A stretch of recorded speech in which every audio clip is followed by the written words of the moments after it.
good idea.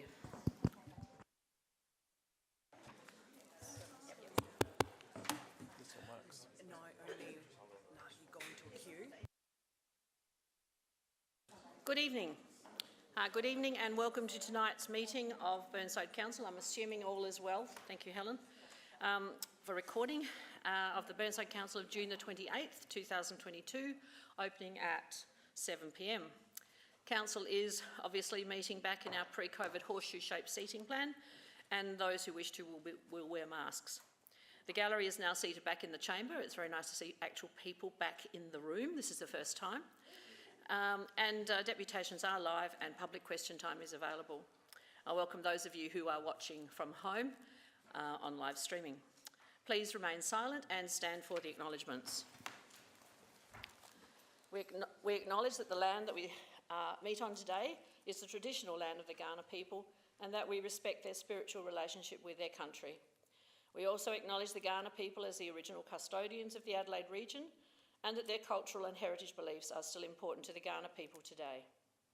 We also pay respect to the cultural authority of Aboriginal people visiting and attending from other areas of South Australia and Australia.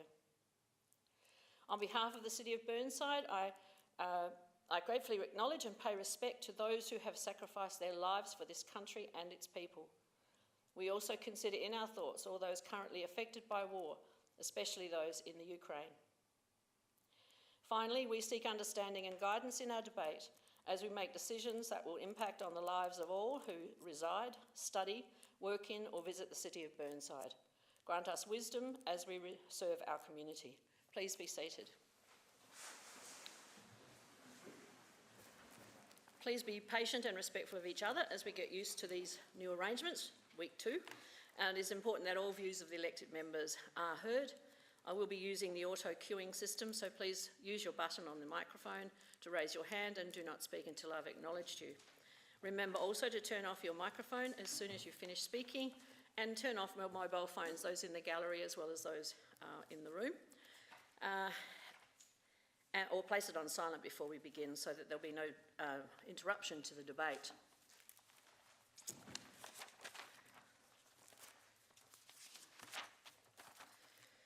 Now, I've been through the announcements and I'll move to the apologies. We have one apology tonight from Councillor Jones. We have no leave of absence. Is there anyone who wishes to declare an interest? Councillor Piggott. Yeah, can I declare an interest on 13.1, please? That is... due to the proximity of the topic to Pembroke, and I have a conflict of interest based on my wife's employment there. Relationship to the Pembroke School. Yeah, how are you going to deal with that, Councillor Piggott? Are you going to stay? No, I'll leave the You will debate. vacate the chamber. Yeah, thanks. Thank you. Anyone else? No. Right, then confirmation of minutes. I seek someone to move those. Councillor Davis, seconded by Councillor Turnbull. Can you just remember to use your microphones, please? Right. I will accept those for the first two, but from now on I will look down there rather than looking up. All right, are those in favour? Those against? Carried. We have no adjourned business, but we do have, we have no public question time that I've been made aware of. We have no presentations, but we have 4 deputations, and there are 2 in relation to the Regal Theatre, 1 in relation to Holden Street, Kensington Oval, and 1 in relation to the Eastwood Community Centre. Now, my suggestion is that we deal with the 2 Regal ones together, perhaps after the other 2, because then that leads us immediately into the first item or first report. If everyone is happy with that, then that's the direction that I will take.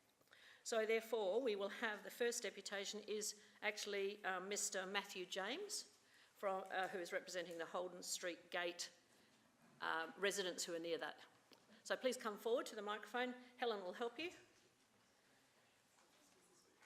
Sure. Speaking, and just to repeat what I've said to each of the individual groups, 5 minutes with a 4-minute warning bell, and then please just remain seated when it's all over, so that if anyone wishes to ask questions, they can do so. All right. So I will turn my microphone off, and then as soon as you start, the timing starts. Sorry. I just meant to say you have to just name your name, not your full address, just your suburb you live in, please. Thank you, Mayor, and thank you, councillors, for your time tonight and allowing me to speak. My name's Matthew James. I live in Kensington Park. I live near the Kensington Oval car park off Holden Street. My deputation is in regards to the car park, specifically the entry gate via Holden Street there, and I'm seeking the council support to help the area, help make the area safer for my young family and our neighbours with some of the issues we've been having recently and longer term. Specifically, I'm requesting the existing gates to be closed at night in line with the signed opening times. It is signed, it is gated. Some of the issues we've been having, at least recently, 3 nights a week, cars arriving after hours. Often it's groups of guys, younger guys, sort of hooning, making noise. Often there's rubbish left behind, there's alcohol bottles, there's pretty obviously sort of some level of drugs either dealing or taking, and it's just a general nuisance, noise, and issues we've been having along with our neighbours. That's probably in the cooler months. It's still happening at least 3 nights a week. They were there last night, 2 groups of 2 cars arriving at 10 o'clock at night, making a bit of noise, sort of disrupting things and keeping me sort of awake, and I'm sure others. Young children also get kept awake or woken up and that sort of thing. Warmer months it's probably more frequent, so at least sort of 4 nights a week. And they tend to sort of congregate there. Sometimes it's 8 cars, sometimes it's all sort of hooning and yelling and that sort of thing. And it sort of keeps our young children awake, and I know neighbours have had issues. I've been speaking with at least one direct neighbour who's regularly giving me sort of feedback and some examples and things like that, and she's often picking up rubbish in the mornings from the car park, particularly sort of in the darker areas where they tend to sort of congregate more. So I know the signs were recently updated. I think some lighting was updated as well, and I thought that would sort of help a bit, but they're still there regularly in the area. So my request again is for the gates to be closed at night in line with the signed times, and a key point to note is the infrastructure is already in place. So the gate's there, the sign's already there. So the request is that the council resource the closing of the gate firstly, or alternatively allowing myself or neighbours to close the gate ourselves if required. Or ideally longer term, some sort of automatic sort of boom gate if there's resources to allow for that would be in line with the closing times. I've been pretty brief, so I'm happy to sort of answer further questions or discuss further. Yes. Button, please. Councillor Henschke. Sorry, no. Thank you. Councillor Henschke then. Thank you, Mayor. Good evening. There are 2 entrances to this car park, one off Kensington Road, and this is another rear entrance. Why does the community need a rear entrance? This one, as far as I know, just has the one entrance off Holden Street. It's a smaller car park. It's the dirt one. The dirt one. Oh, I see. Sort of forest area, so it's quite dark. And there's only one way to get in. Oh, thank you for clarifying. Councillor Lemon. Thank you. Thanks for coming in. You'd said hooning, and I'm interested to know what you say hooning is. Like, I know what it means for me, but I'd like to know what it means for you. Yeah, it's so typically sort of the regular cars, they show up with each other. Often, so the question probably about why we have to call the police. Would you just put your microphone back on? If you leave it on the whole time, I'll be fine.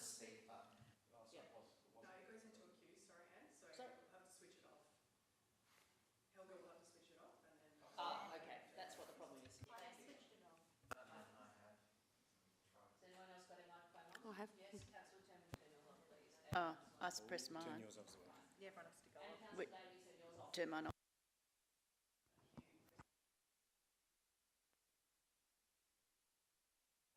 Is that okay? Yes. Thank you.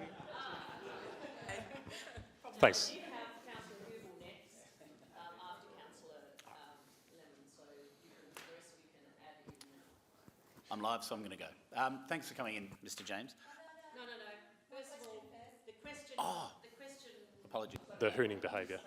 Yeah. So generally, it's revving the cars. There's one group in particular. It's a bit of a car group, so it's at least sort of 4 of them all turn up. Sometimes it's 8 of them, and it's V8s and things like that. So it's revving the engines, and it's often when they're leaving, they'll sort of hoon off out through, heading out towards Holden Street. Yeah, stop start. They do random stuff. I can't really explain why they get in and out, start the car, rev a bit, and then hang around. So, yep. Councillor Court. Thanks for coming in again. Can I ask whether or not there's a skate or a wheel park nearby that's causing this delinquent behaviour? No skate park. They tend to park the cars, walk over to the grandstand and have a bit of a party or whatever around there and head back, and then, it's a bit of a hangout without spot. a skate park. Interesting. Councillor Carbone. Thank you, Worship, and good question, by the way, Councillor Cornish. Just a question, if I can. So, what hours of operation are you talking about here? So last night they arrived about 10:10, and one group headed off about 10:40, the other by about 11. So I'll it's still awake, rephrase. but- When do you want it closed, and when do you want it open? Sorry. The closing times at the moment, so winter hours 8:30 is the signed closing time. Summer months it's 10 p.m. So I'm not And seeking any open? changes. Opening at 7:30 every day, which is fine. So you're proposing open 7:30 a.m. to 8:30 a.m. 7 days a week. 8:30 p.m. 8:30 p.m. 7 days a week. That's what's signed. It's just It'll not be locked 7 days a week outside Correct. of those hours. correct. And 10 p.m. in summer's fine. 10 p.m. any day is fine, to be honest, for me. Okay. All right. Thank you. Councillor Davey. Thank you, Mayor. Thanks very much for coming along tonight, Matthew. The other question I had is in relation to when this was a problem about 12 years ago, which is why the gates were installed.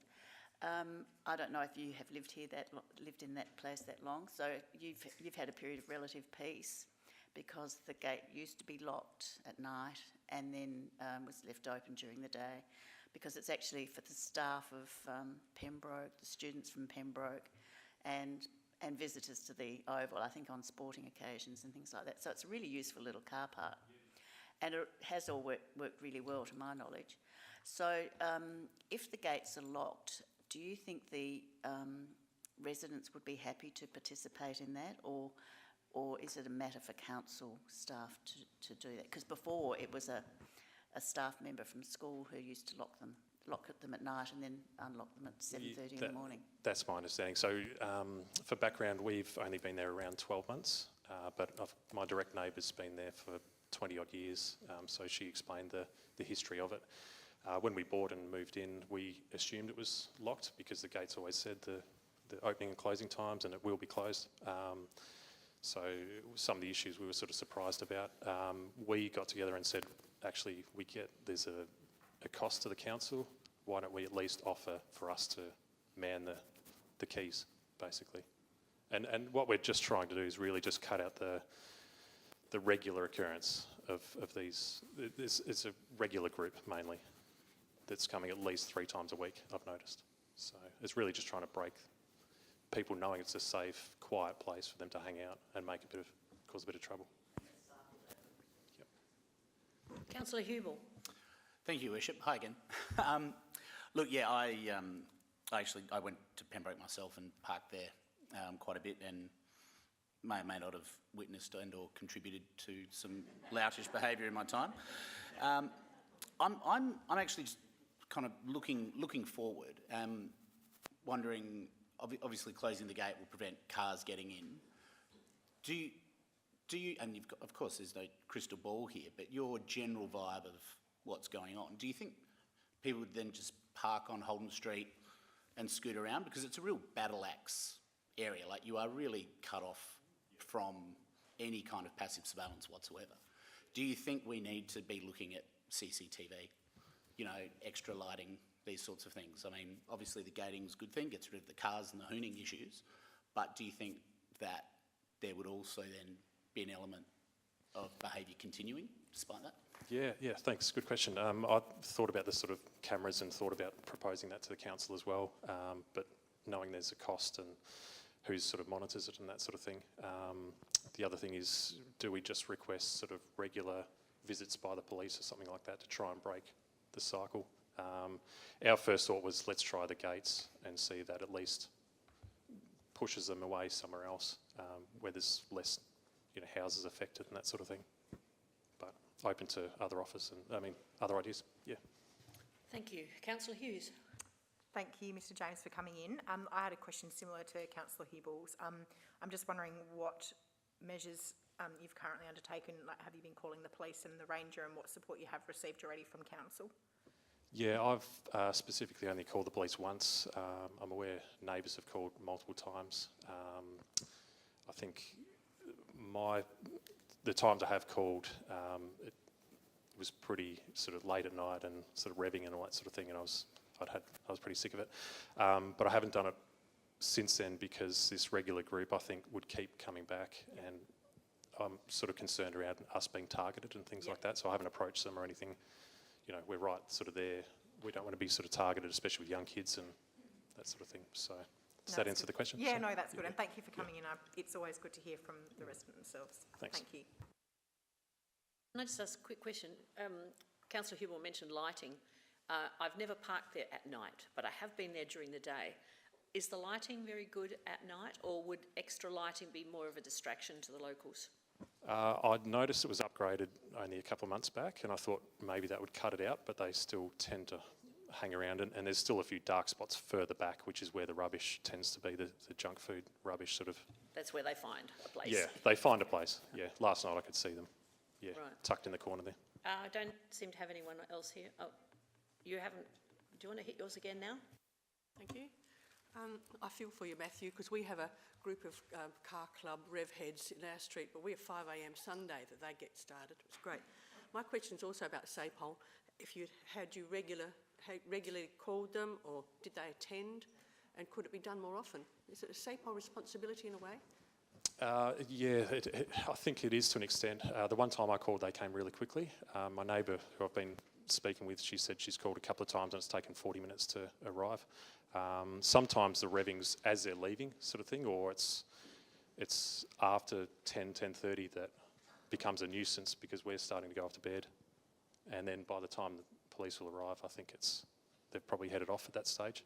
And I don't want to be that sort of, let's call the police every single time there's just a bit of noise around. That's wasting their resources, I should say.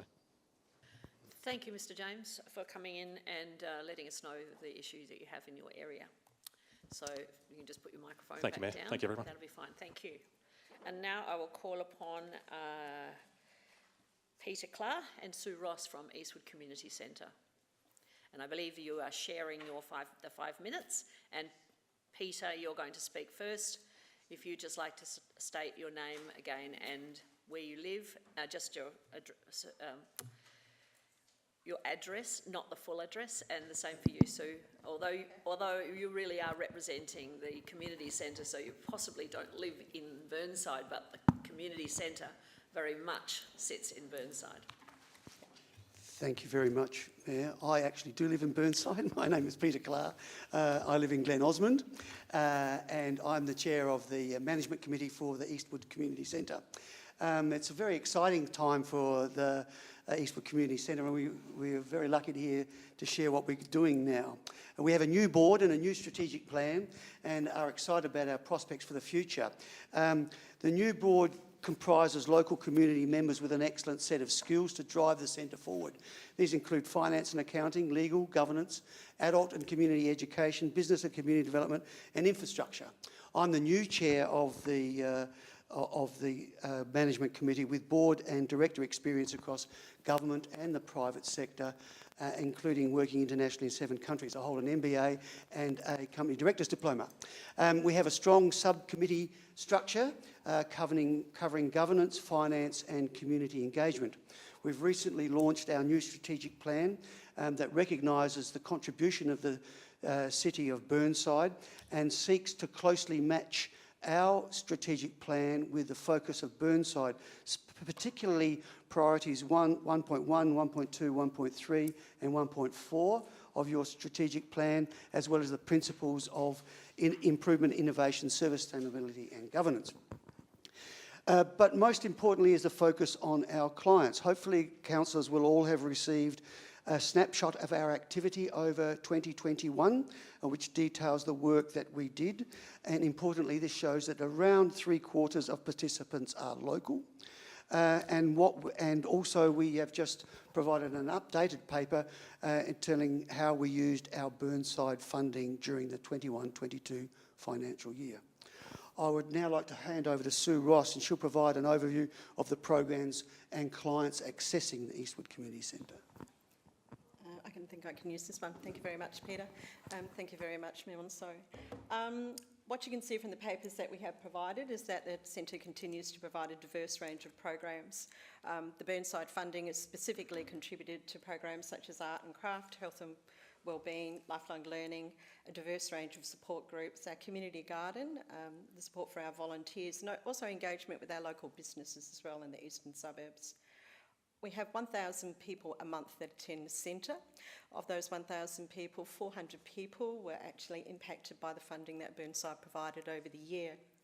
Our clients are families with young children, they're older people with a range of disabilities, they're being physical or mental health issues, older members of our community that are over 50 years of age. Those people are isolated or lacking connections within their community, and just general local community members and businesses. In May, we undertook our community survey of the 200 people who have participated to date. What we actually know that they have reported as outcomes for an engagement with Eastwood are that they're better equipped to deal with their health issues, that they're better connected to community services and other organisations, that they have increased connections, that they've made new friends, or that they've actually reconnected with family members, and that they're more confident in seeking assistance and support and asking for that, whether that be at Eastwood or with other services in the area. That they feel safe within Eastwood as an environment, and also the support services or other organisations that we're referring them to. But most importantly, the one that stands out for me is that they are happier and they're far more contented with their engagement as a member of the community. We do have a very, very diverse range of people. Our youngest was a 2-week-old baby that came in the other day, and we also have a 97-year-old chap who's leading an art program for us in our Art Around the Table program. Predominantly people are aged between 45 and 65, with a small cohort of people that are in their late 80s who come to a number of programs. But I just want to articulate one person's journey with Eastwood. What this means is for Jennifer, who accessed our centre through a return to work support program provider. She was a 40-year-old woman who had suffered a massive heart attack, was resuscitated 3 times. She learnt to walk, talk and function over a 3-year rehabilitation period. She now has an acquired brain injury, and she was looking to seek support and engagement outside of her home and that sort of physical abilities. She started as a volunteer with Eastwood after much encouragement for half a day a week. Within a year, she now joined our community arts program, the Art Around the Table program. She made new friends, of which she now actually enjoys a friendship outside of Eastwood. This year, she stepped out of Eastwood and she actually became a volunteer in the City of Burnside Library, and she actually works 1/2 day a week covering and coding books with a small group of volunteers. She's made new friends, social connections. She's also regained her independence, but more personally, she's actually regained her previous personality. Jennifer is an example of what is possible with current staff being long-term and engaging of people and support. She's just one example of people who come to Eastwood, and we thank you for your support over this last year. Thank you, Sue. Councillor Dawes.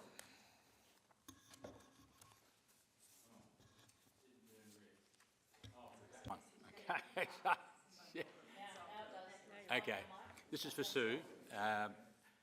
Sue, we received this at 12:35 today, and I thank you for that report. I was interested in the program. You had 48,500, which represented 81% of the 60,000.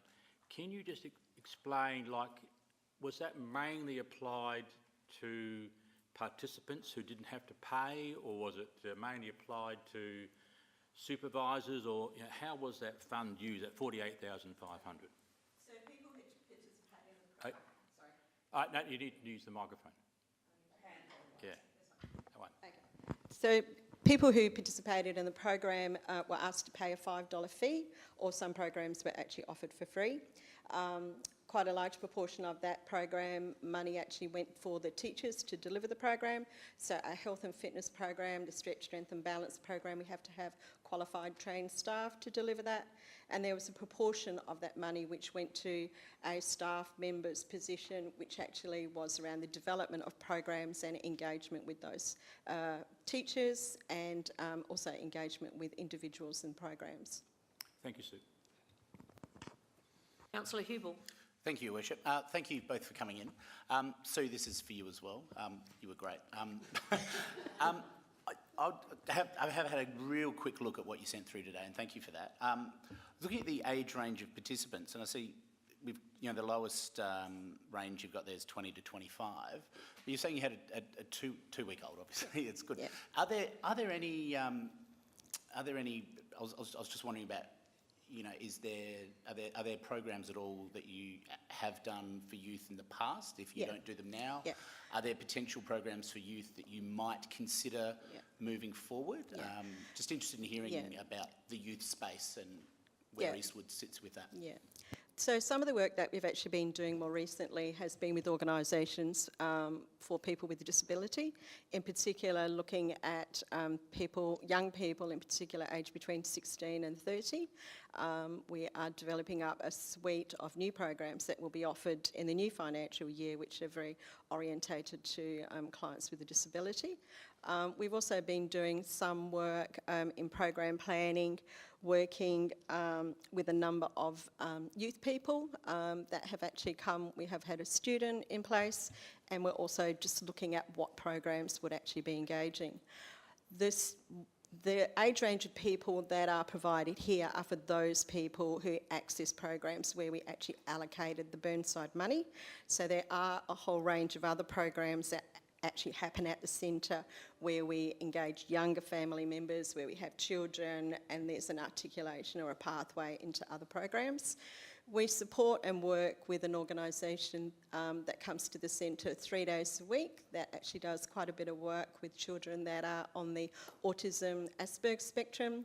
So they provide a drama program, they provide a confidence sort of resilience program to young girls up to the age of 15, and they also provide a kung fu for kids, which seems, when they're bouncing off the wall and they're doing kung fu, bit of a contrast there. But the intent of that program is very much about, control and sort of, being able to help those children focus. Other programs, we are in the process of working with a member of the community around a program for fathers and young children, looking at possibly starting something like on a Sunday morning. That's the indicator from people who we've actually been talking to, having a place or a space to actually meet. That was a discussion that had been occurred with the staff member prior to sort of COVID, and where that actually ended up is now that it's actually a Facebook site, and there's an engagement on Facebook, but we're now trying to translate that into Eastwood being a place where they could actually come to our park. So the numbers in the information really relate to programs that we allocated funding, but in the broader scope of program development, youth is certainly in there as well. Councillor Lemon. Thank you. Thank you for coming. Thank you. You spoke of many programs that have got very specific demographic groups. We were talking earlier on about the return to work person, as well as just now you were talking about autism groups. Do you also, these are very specific programs that have got associations. Do you attract funding from other sources? We have, in answer to that, we do have a number, and there's only a few programs that are very specifically, i.e. for people with a disability. So the Art Around the Table Art and Ability program is very specifically for people with a disability. We have a partnership with Community Bridging Services. Their clients come in and we support their clients to undertake art. How we contribute to that is that they provide a teacher, we provide a space, we provide volunteers to work with those people. The work that those students do in that program is then exhibited at the centre. We then have an art exhibition once a year. For the last 14 years, it's been part of SALA. This year it won't be part of SALA because there's been some changes. With other programs, for Julie, for example, the Art Around the Table program is open to everybody. So whilst she has a disability, she's just one member of a whole range of broader community members that come in. So there are some, and I would say there are only a few, where we promote them as programs for people with a disability, but generally we try and encourage people with, say, a disability into the broader range of programs. So our Stretch, Strength and Balance class has a number of people with a known disability within that program. Some of the young people's programs, there's only one program which is very specifically targeted, but generally we try to integrate people wherever we can, and any program that we do develop is targeted to the broader community. We have a range of funding for seniors, which is some of our Be Connected program money, which comes from an organisation called Good Things Foundation. That money provides us with, an example is $20,000 this last year to undertake 300 engagements within the region to teach older people over 50 to get engaged, be connected, to be trained around cybersecurity, learn how to use their iPhone or their iPad or their computer. So that is an example of that money. Another example might be this year where we have received money through the Department of Innovation and Skills, and we actually run a very specific training program for people to gain a skill to get into work. So some money comes in that regard.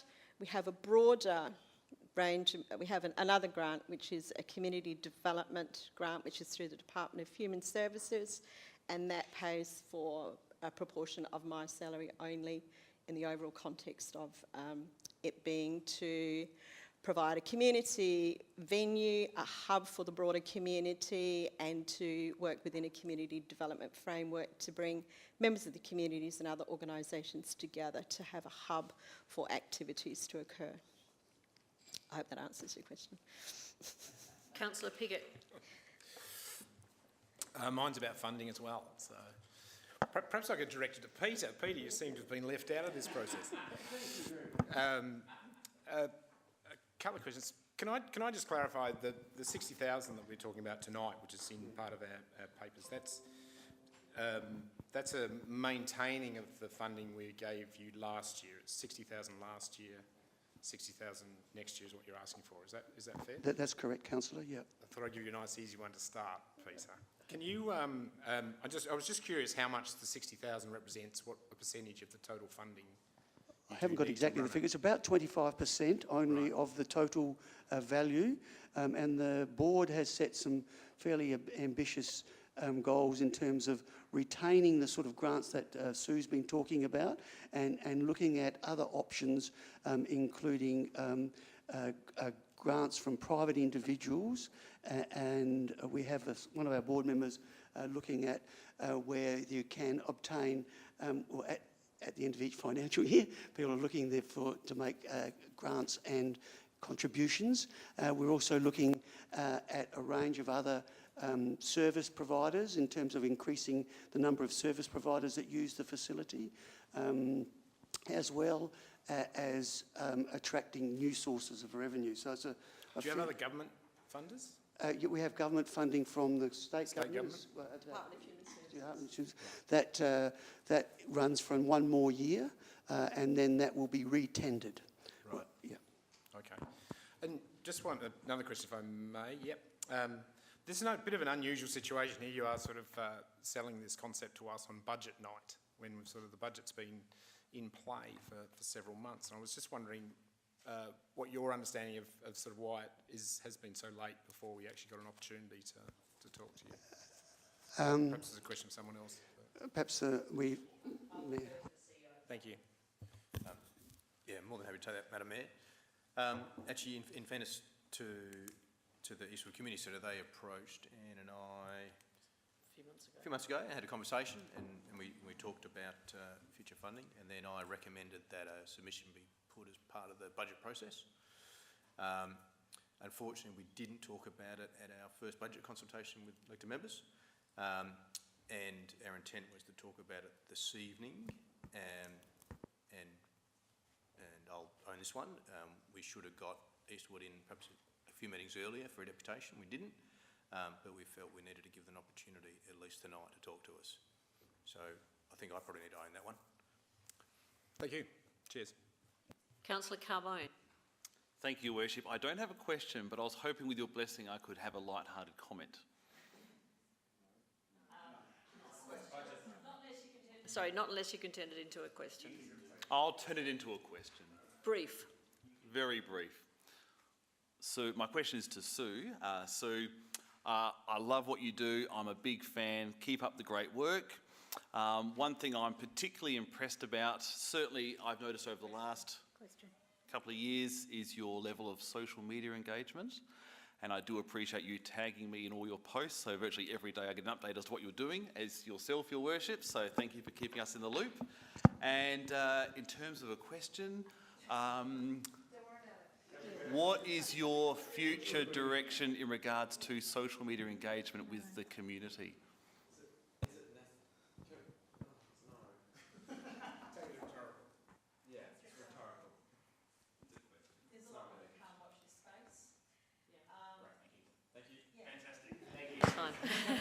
Councillor Hughes.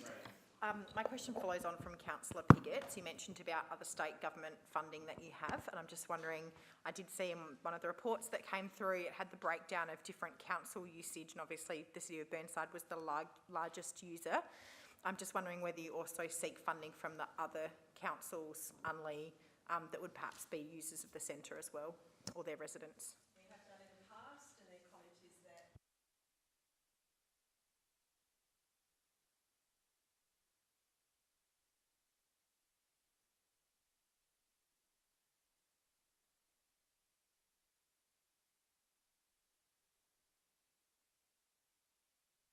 Can I just ask a question? I was very impressed last week attending your opening of your art bus and the work they've done with homeless people in Hutt Street Centre and at Catherine House. That's right. I think councillors here would like to briefly perhaps hear something about that, and how is that funded? Does that come through council, or is that a different funding option?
Thank you very much, Peter and Sue, for coming in and doing a presentation to us. Now, next we have our two representatives in relation to the Regal redevelopment, and I will first of all call upon Christopher Shakes to take the microphone.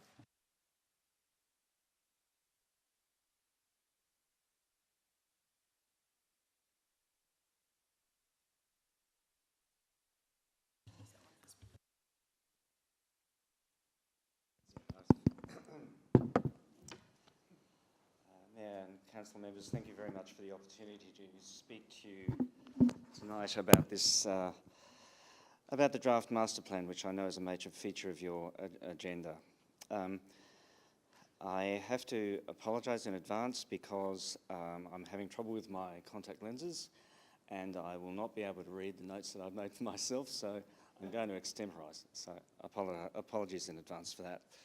So I'm here to speak to you now as one of a group of people who live very close to the Regal and whose lives are shaped in kind of direct and indirect ways by what happens there.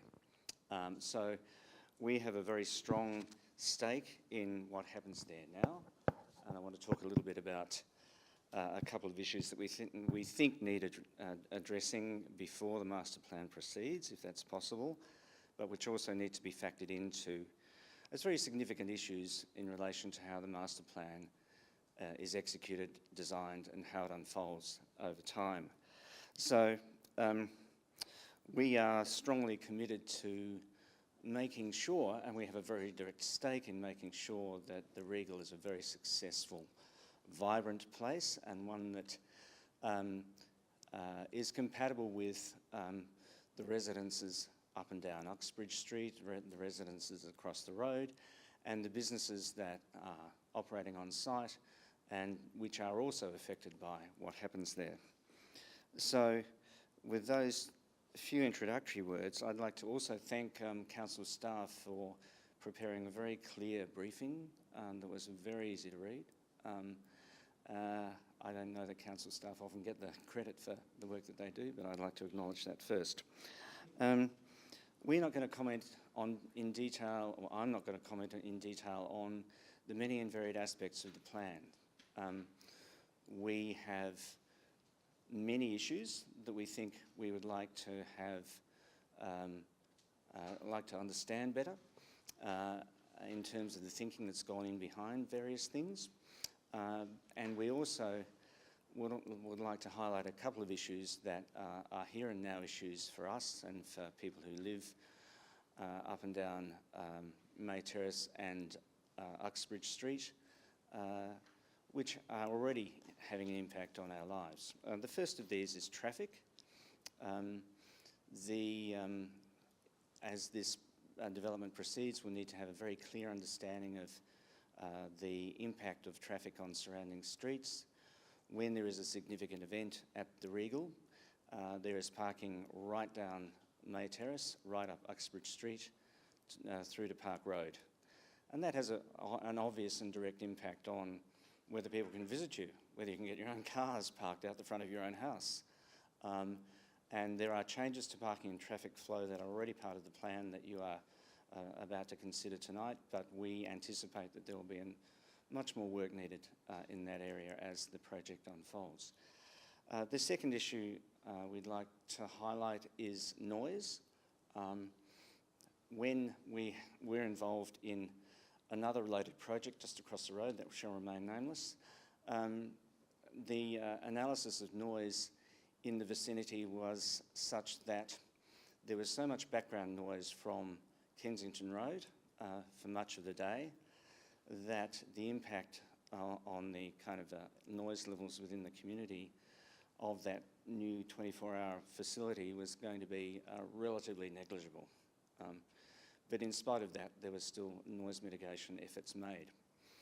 At the Regal, you have a very large building with very substantial walls and reflective surfaces on each side. If activity on that site is going to intensify, then that's going to make noise issues worse, and that's having a very direct impact on people's lives.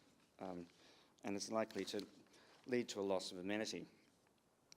Thirdly, we wonder why the plan involves demolition of the existing building and its replacement with what is effectively a public toilet. I don't know about you, but I think if I was living across the road, I'd sooner see the building there upgraded than overlook a public toilet on the other side of the road, right next to the May Terrace footpath. And so, given all of those issues, we believe that there is a way forward that would act as a mechanism for resolving these as we go. Beyond the consultation phase, we believe that there's a case for a reference group to be established that would consist of local residents, local businesses, and people with a stake in the process.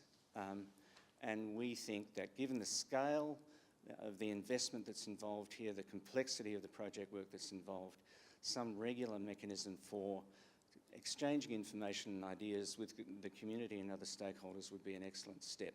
We don't know how long this is going to take. We don't know whether the 5.7 million that's allocated in these papers is going to be anywhere near enough. Yes, you had two bells. Yep. I was hoping that you A reference group would be a great idea. Thank you. Thank you for that. Councillor Davey. Thank you. Thank you for coming along tonight, Chris. Yes, you have a lot of issues there. I'm interested in the suggestion of the reference group that you have talked about. How do you think that would work, and at what stage do you think it would be relevant for that to come into dealing with the master plan or the draft master plan and the process? Well, I think that there are a number of elements that could actually help with this. I think one of the risks in terms of escalation of cost and possible loss of utility and amenity has to do with executing a plan that is not able to evolve over time, where there's not kind of a process of dialogue with the local community and with local stakeholders. I think the reference group, or whatever you like to call it, would actually help to address that kind of issue, because you would have the key people who have a stake in the game involved in the process in a regular way and advising those people who are responsible for executing the project. I don't have anyone else on my screen. Oh, yes, I do. Councillor Piggott. Sorry. Thanks for coming in. I was curious. I was just wondering if you could explain to us what it's like now. How often does the street get parked out for something at the Regal? Are there noise issues now? Is it something you see getting worse with this, or just more often? I guess that's sort of, I mean, that was a bit sort of general, but you can get the gist, hopefully. I think in relation to this project, what I'm reading into these papers is councils councils desire to get more value out of their investment in the site.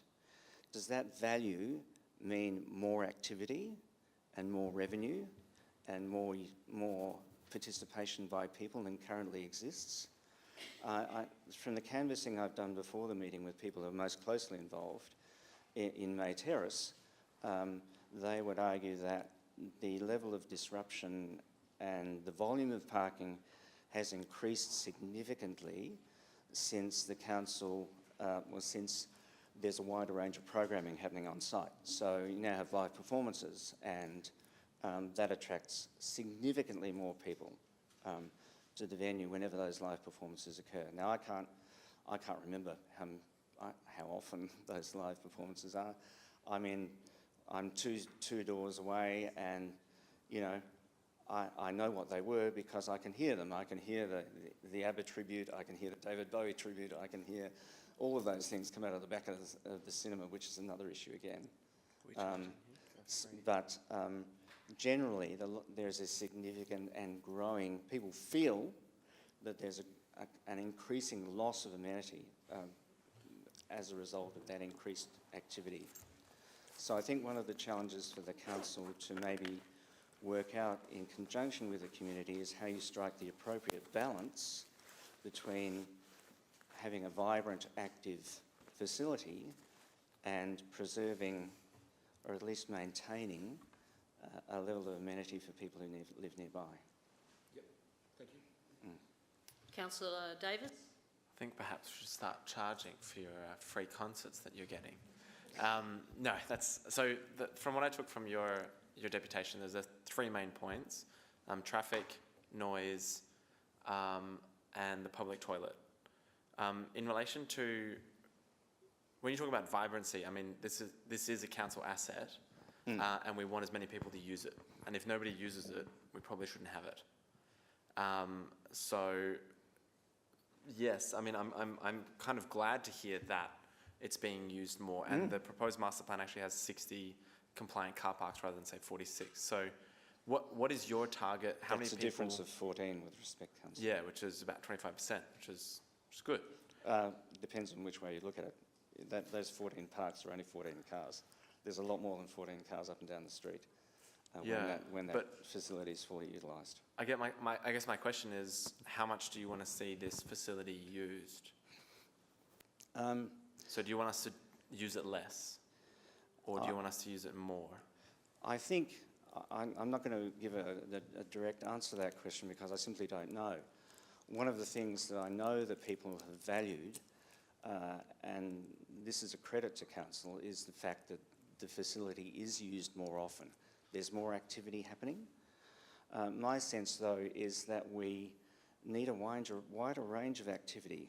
We don't want to be locked into, say, let's have live music outside. Let's build an elevated stage right on the May Terrace boundary, because that'll be good, won't it? Well, do we actually know whether anyone's going to come? Do we actually know what is the value proposition for each of these new elements? And that's something that's not clearly articulated in the material that we've had today. So with this consultation that's meant to, that we're proposing to go out, do you believe that the community will have a view on those particular aspects throughout that consultation process? Absolutely. So I didn't. There are a host of other issues which I didn't go into because I don't have time, and I don't want to waste your time because those will be flushed out through the consultations. So that, again, is something we're grateful for. Okay. Well, thank you. Appreciate it. And that is, of course, why the consultation will take place. Yes. To note out those issues. Yes. Okay, Councillor Hubel next. Thank you, Your Worship. Thanks for coming in, Mr Shakes.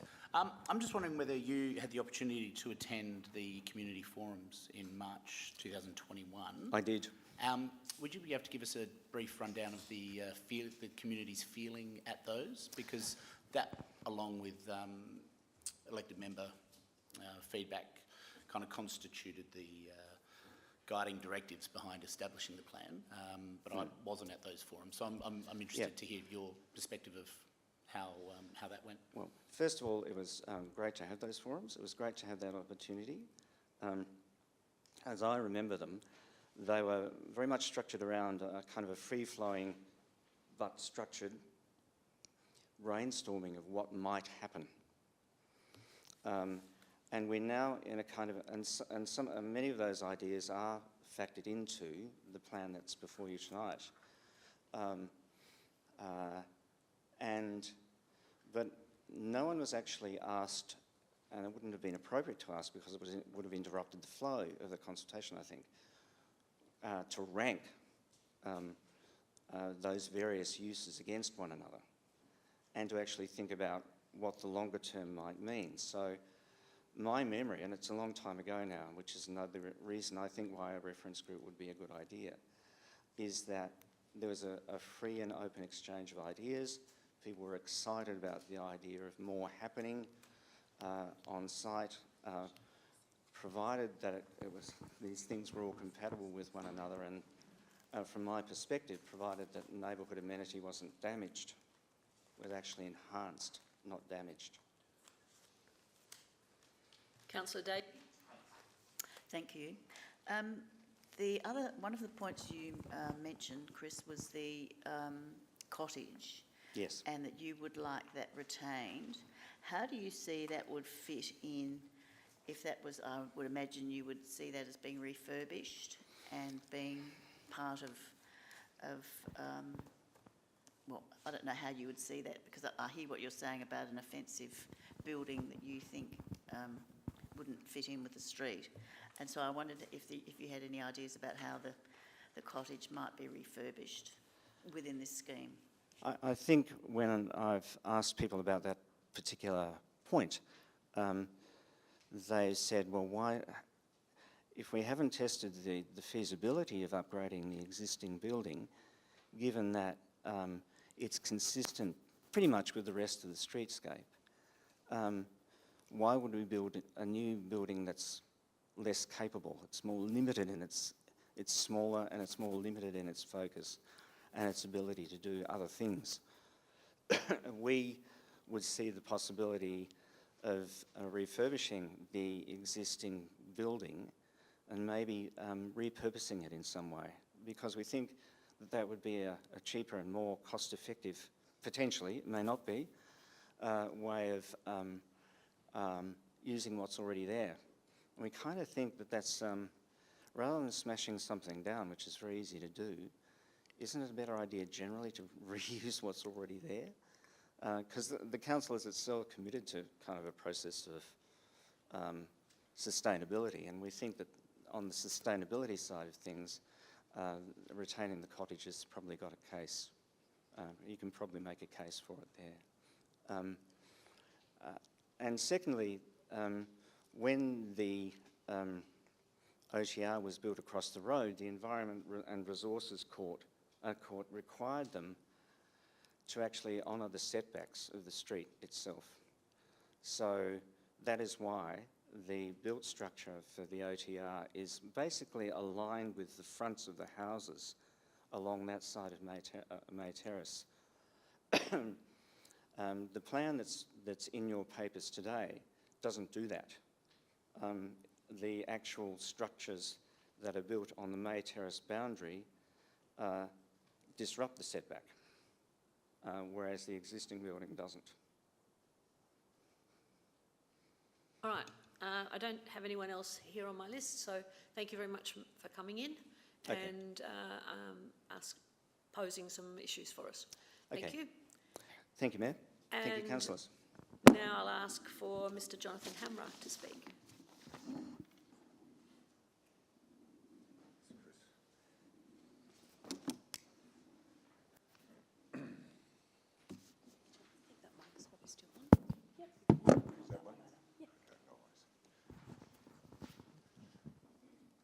Thank you all very much. It's very kind of you to have me here tonight and give me the opportunity to speak.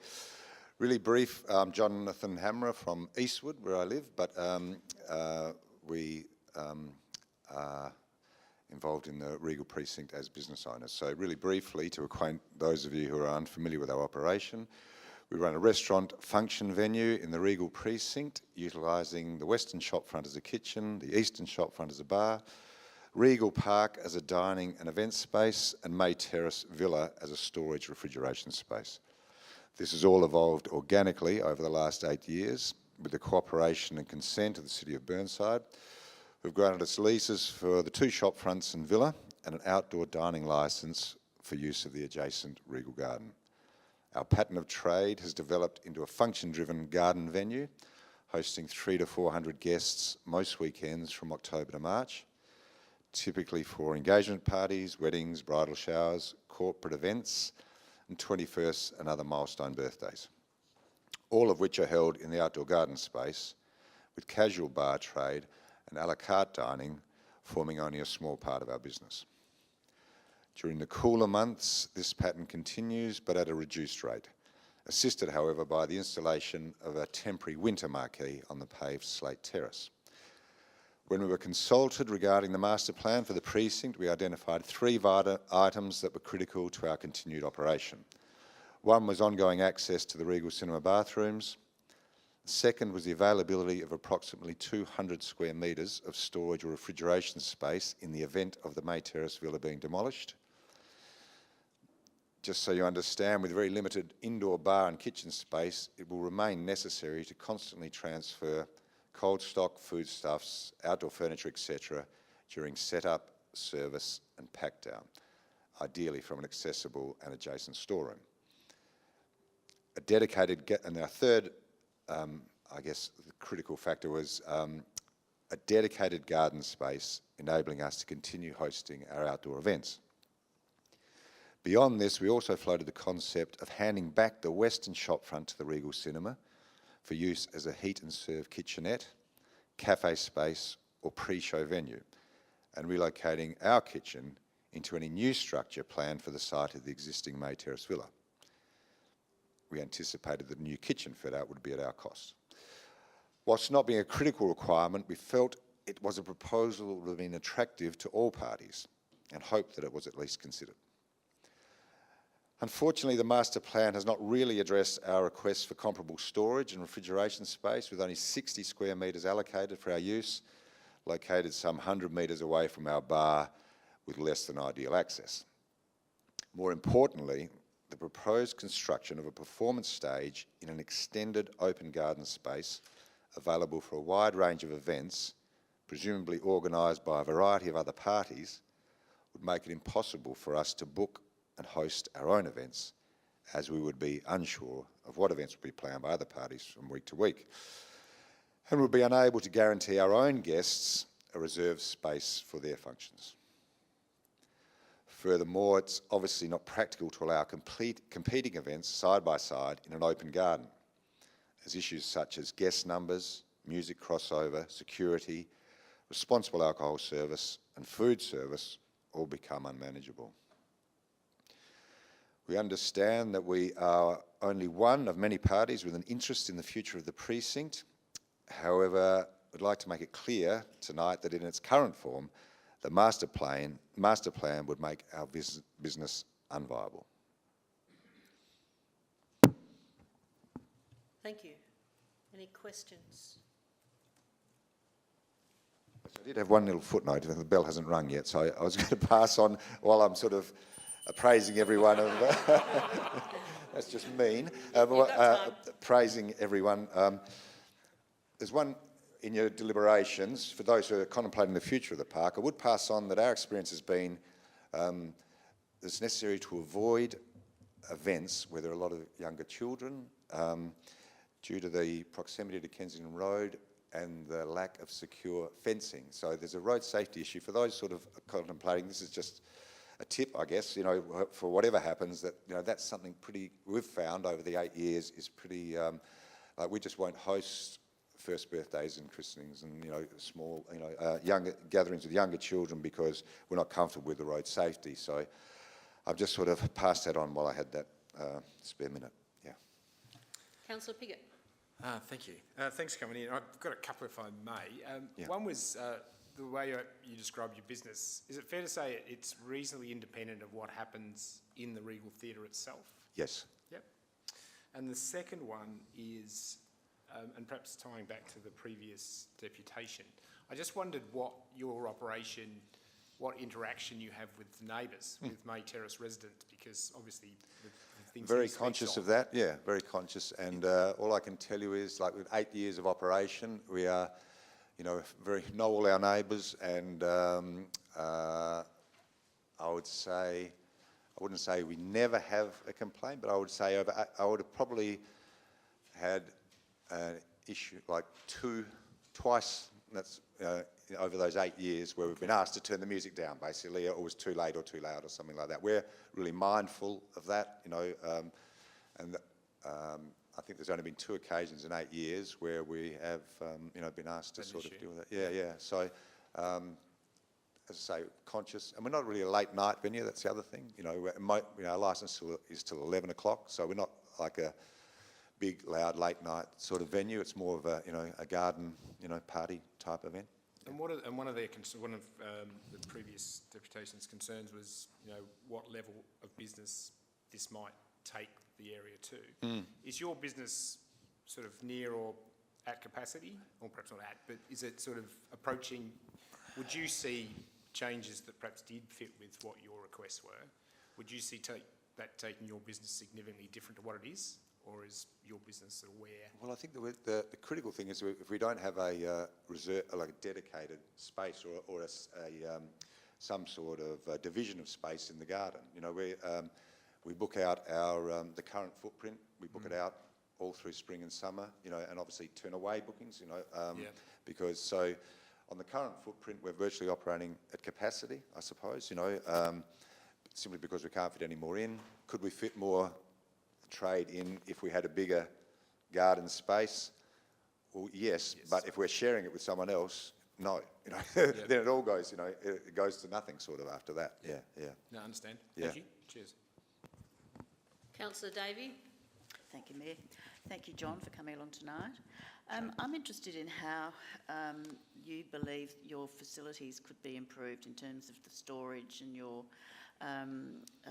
refrigeration and all of the gear you need to run your function centre and business, and how it works at the moment with the cottage, and how you could envisage it working in another way to the what's in here, which is storage a great distance away, as you've highlighted, away from where you prepare your food and drinks and things. I realise it's still at mud mat stage, sort of this thing, and you know, probably no design even penciled for that space. But all we would say is, you know, we need that, you know, sort of approximate square metres. It's just that we have these small, tiny little shop fronts that we host, you know, several hundred guests from out in the garden. We've got to bring all the furniture in and out every night, and you know, sort of alcohol backwards and forwards from the bars and that sort of thing. So, you know, something fairly adjacent. You know, I don't, you know, whether it was in a remodelled villa or whether it was part of a new structure, I suppose that's for others to decide. But, you know, just, you know, from a selfish point of view, we just need a couple of hundred square metres, pretty adjacent and pretty accessible, you know, to make it work. There's no alternative really. Otherwise, we put a shipping container out in the car park and load it up, because we don't have enough space without, you know, the villa to sort of conduct our business, you know. Councillor Lemon. Thank you. Thanks for your presentation. That was really interesting. Not at all. The question that I have follows on from Councillor Piggott earlier on. From what you said, would I be right to assume then that you could have a function in the garden space while there's an afternoon matinee film going on and patrons are coming and going to the theatre? Would that be correct? That happens every weekend. Yeah. Okay, Yeah. lovely. Yeah. Thank the you. cinema trade and our garden trade Totally separate. operate independently. Okay, Yeah. thank you. Yeah. Councillor Cornish. Thanks for coming in. No. I suppose just picking up on some negative vibes, I suppose, about the plan as it is. And I just wonder, obviously we're getting some consultation before our request to get consultation has gone out. Do you want the master plan to go out, or should we just scrap it altogether? I'm just wondering where are we going to go with it? And I suppose the follow-up is, if we do go out with and seek consultation, will you participate and provide us with consultation? Well, to backtrack, we have two. The very first meeting to discuss this was we were attended to, and it got, I think, COVID cancelled, so we wouldn't do that one. The second meeting in the Regal cinema, we weren't notified of. Our third contact was via a written submission to the City of Burnside, identifying those three things. So we went to print on that. We've been engaged, you know, along the way, just putting our case, I guess. So, you know, we haven't just had our head in the sand about it. Would it work for, does Hula Hoop want a Regal master plan? I don't know. Well, it's probably not a decision for us.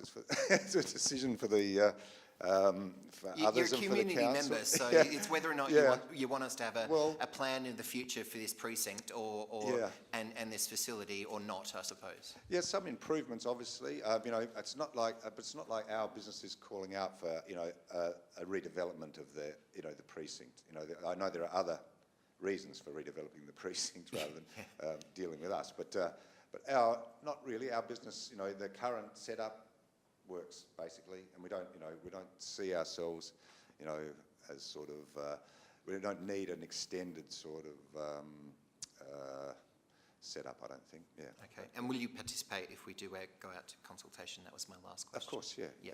Thank you. Yeah. Councillor Henschke. Thank you, Mayor. Good evening. My question is, sounds like a main issue is this outdoor area, which is going to be something for a lot of other businesses maybe.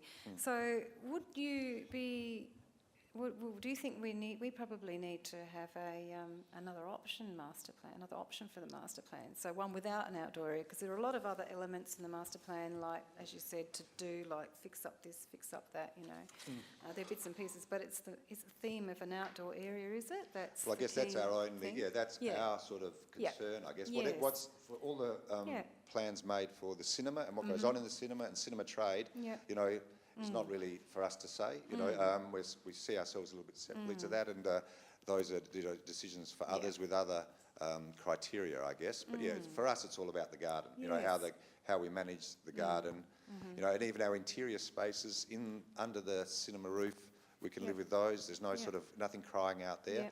But it's, you know, going forward, it's what plans are made for the garden and how, you know, because it doesn't really accommodate a business or a business like ours, you know, going forward, you know, the current plan. So, yeah. Thank you. Councillor Piggott. Hey, look, I apologise if this is a silly question, but can you, you currently operate out of the Western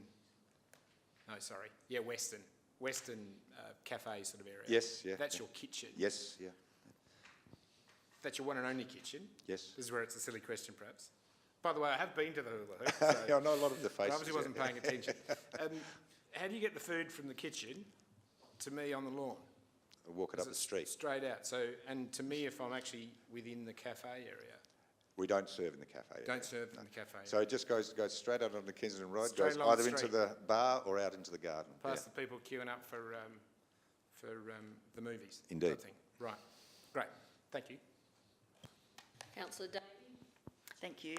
Just following up on the garden aspect, I know we've put a lot of effort into and done a lot of lobbying to improve the tree planting. Yes. And I just wondered how they have established, because that's over the last 3 or 4 years, isn't it? No, very successful. Yeah. No, we've had, as I say, that the preservation of that garden, it's in my interest as much as anyone's. You know, we're more fanatical about the garden. I mow and maintain that park myself, and prune and water all the plants myself. I'm the, for the last 12 or 18 months, I am the gardener for that garden by arrangement with John McCacken, and that was a deal we struck. So we're obviously, that's why I'm hosting my guests. You know, I'm very particular about what goes on in the health of the garden. Yeah. It's a lovely setting. And does that screen the on-the-run building satisfactorily now, or is it growing to the I stage think next where year, it is this time starting next to- year would have addressed that problem. Yeah. So no, very, they work really well with the gardening department.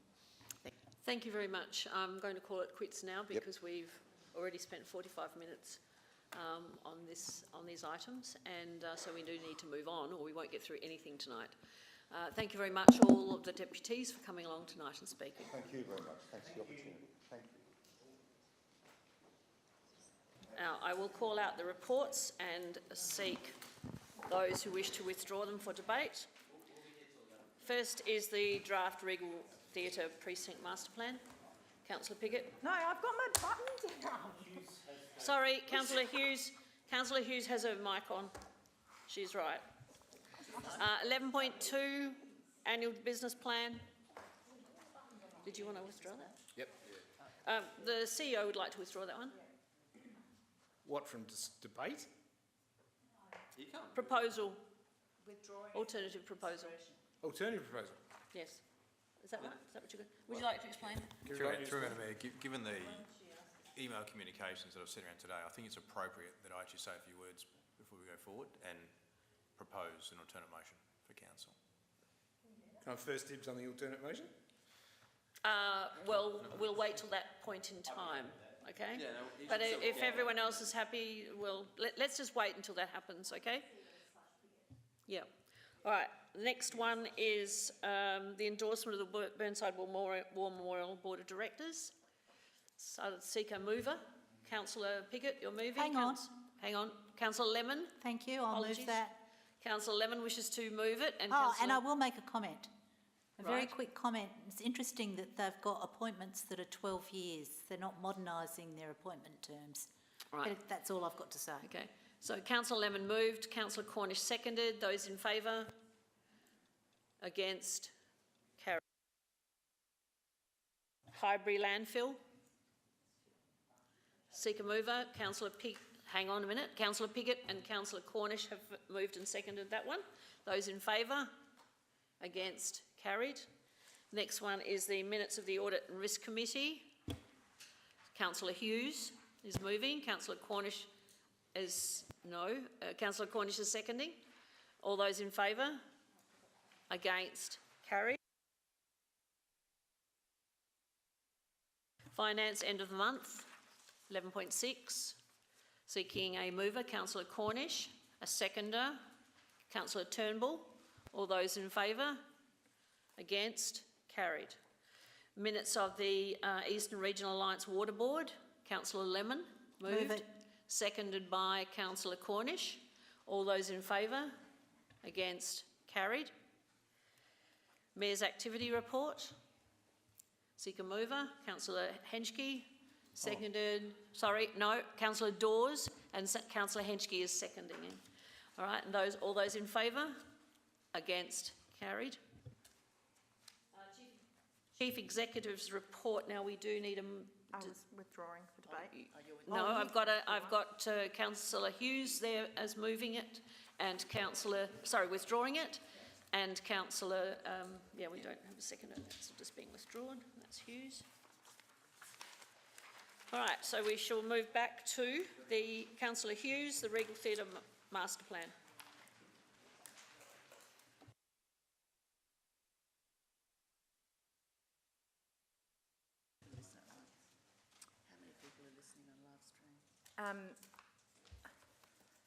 I have an alternate motion, and apologies to all of the elected members for not being able to get this out to everyone early. But there are just some minor changes that Councillor Davey and I have made. So the first is obviously as was written in the papers. The second is actually 2.1, that in addition to the existing proposed consultation process, we undertake a citywide mail out to encourage all residents of the City of Burnside to participate in the engagement. And two, the consultation period provides an opportunity to comment on traffic management and parking, specifically relating to the streets surrounding the Regal Theatre, and then that report would be brought back to Council on the 22nd of August. So I'll just briefly go into 2.1 and 2.2, the reasoning behind that. So, and the final revised master plan for 3, if that's possible. I don't know if that's possible. Revised.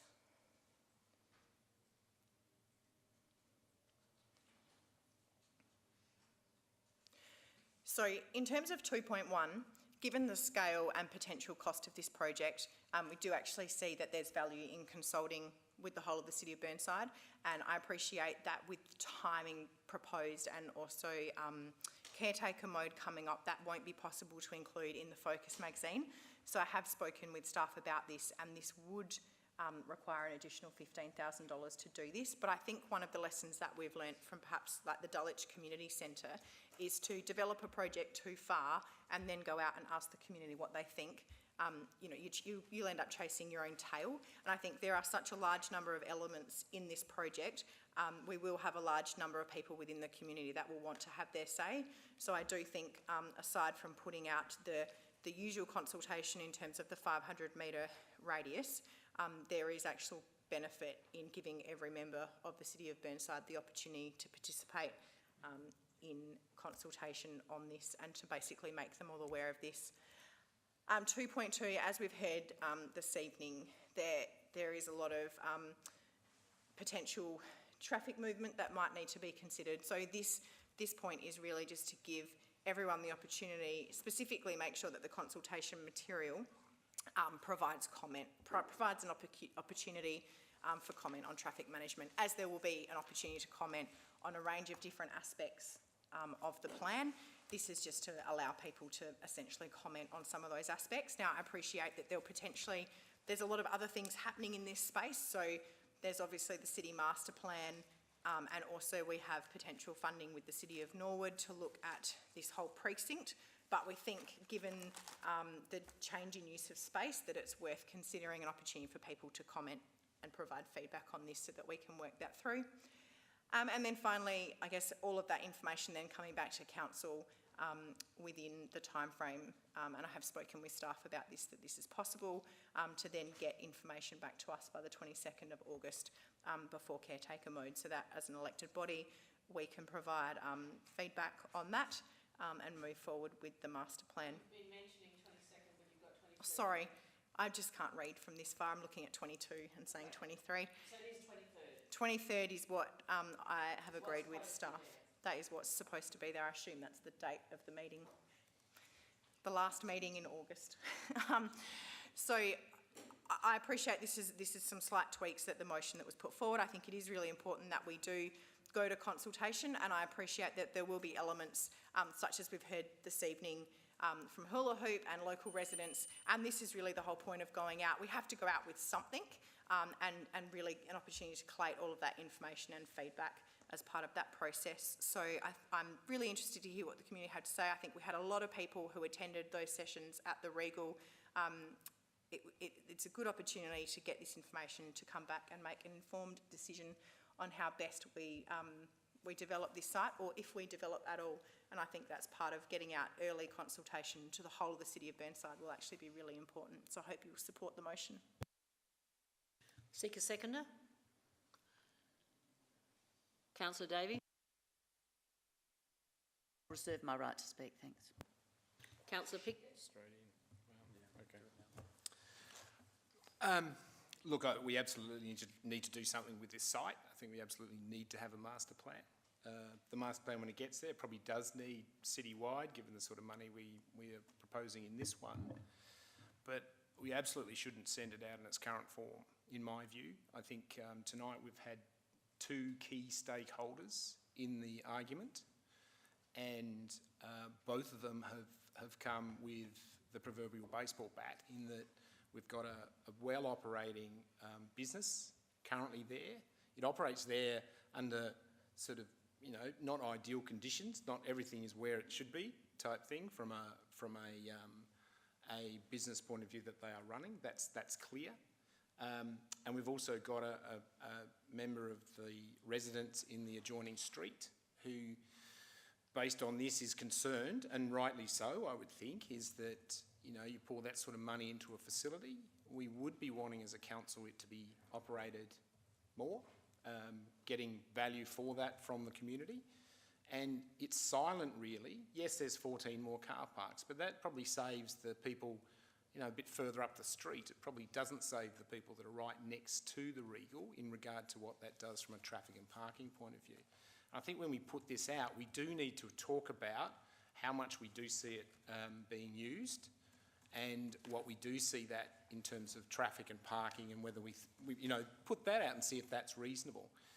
What I see happening if we put this out tonight is that I think the really local residents will have justification based on the lack of information there to really come at this in a major way that will effectively build quite a lot of resistance to doing anything there. And I think that would be a great shame, because we have pulled this out of the fire.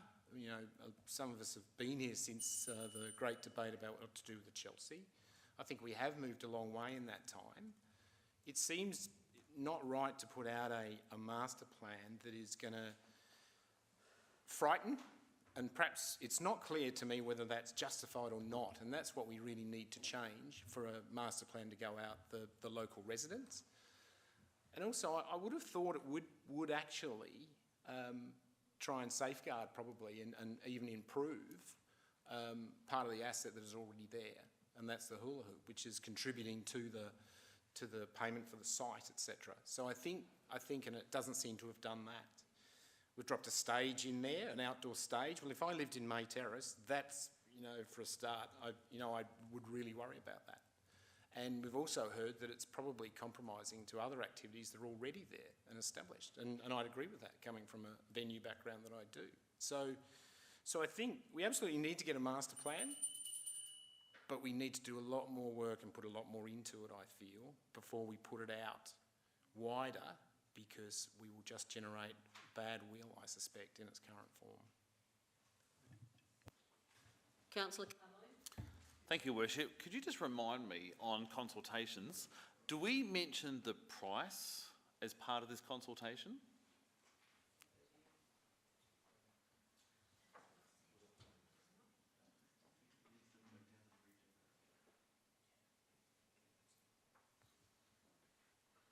Who has some money out? We, through your worship, we do on occasions, and the price is certainly, well, the estimated price is certainly listed within the report. I don't believe it's in the current consultation just now. And it's being answered, and you're talking over there. That's not appropriate. Sorry, Barry. Mr. Camp, would you start again, please? Sure. We do on occasions list the price, estimated price within consultations. The information is within the public report, so that's certainly information that can be provided within the engagement page itself, and we can do that as part of the introduction to the summary of the engagement. Wasn't there some amount actually in the draft budget that went out, allocated for this? There was a figure in that. Through your worship, that was just the detailed design component of the oral project. Thank you. Councillor Hubel. Thank you, Your Worship. I had a question. If, hypothetically, we were to put this master plan out in its current form, and we waited for the next focus, what date would that get us that information by? Would that be well into caretaker? Like, is that completely unworkable? So through Mr. Cairns perform this investigation. If you can just let us know how that went. Through your worship, the next edition of the Focus is in the spring edition, and that is during caretaker, and it would be the recommendation that you wouldn't put an engagement of this nature in during caretaker period. Therefore, you would be in the summer edition, which takes you to December, January, and obviously then the response would be brought back in 2023 to the new council. Councillor Lemon. Thank you.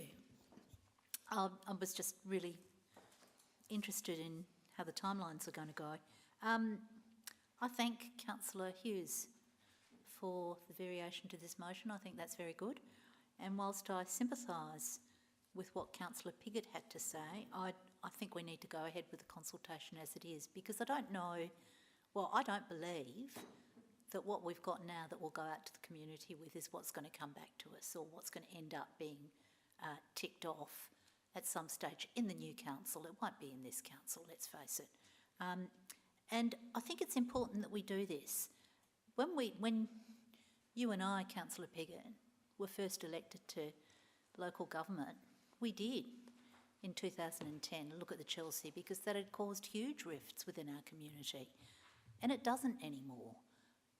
What we've got is a Regal cinema that isn't like One Rundle Trading on Stewart Road. It isn't like many other cinemas that are around in our suburban areas, in our urban areas and suburbs, where they've just ceased being cinemas and they've just become warehouses or sort of fancy frock places or any number of other things. This cinema on Kensington Road has a state heritage listing, and it's a cinema. We can't do anything else with it but run it as a cinema and a theatre. But originally it was a cinema. Now we run it as a theatre.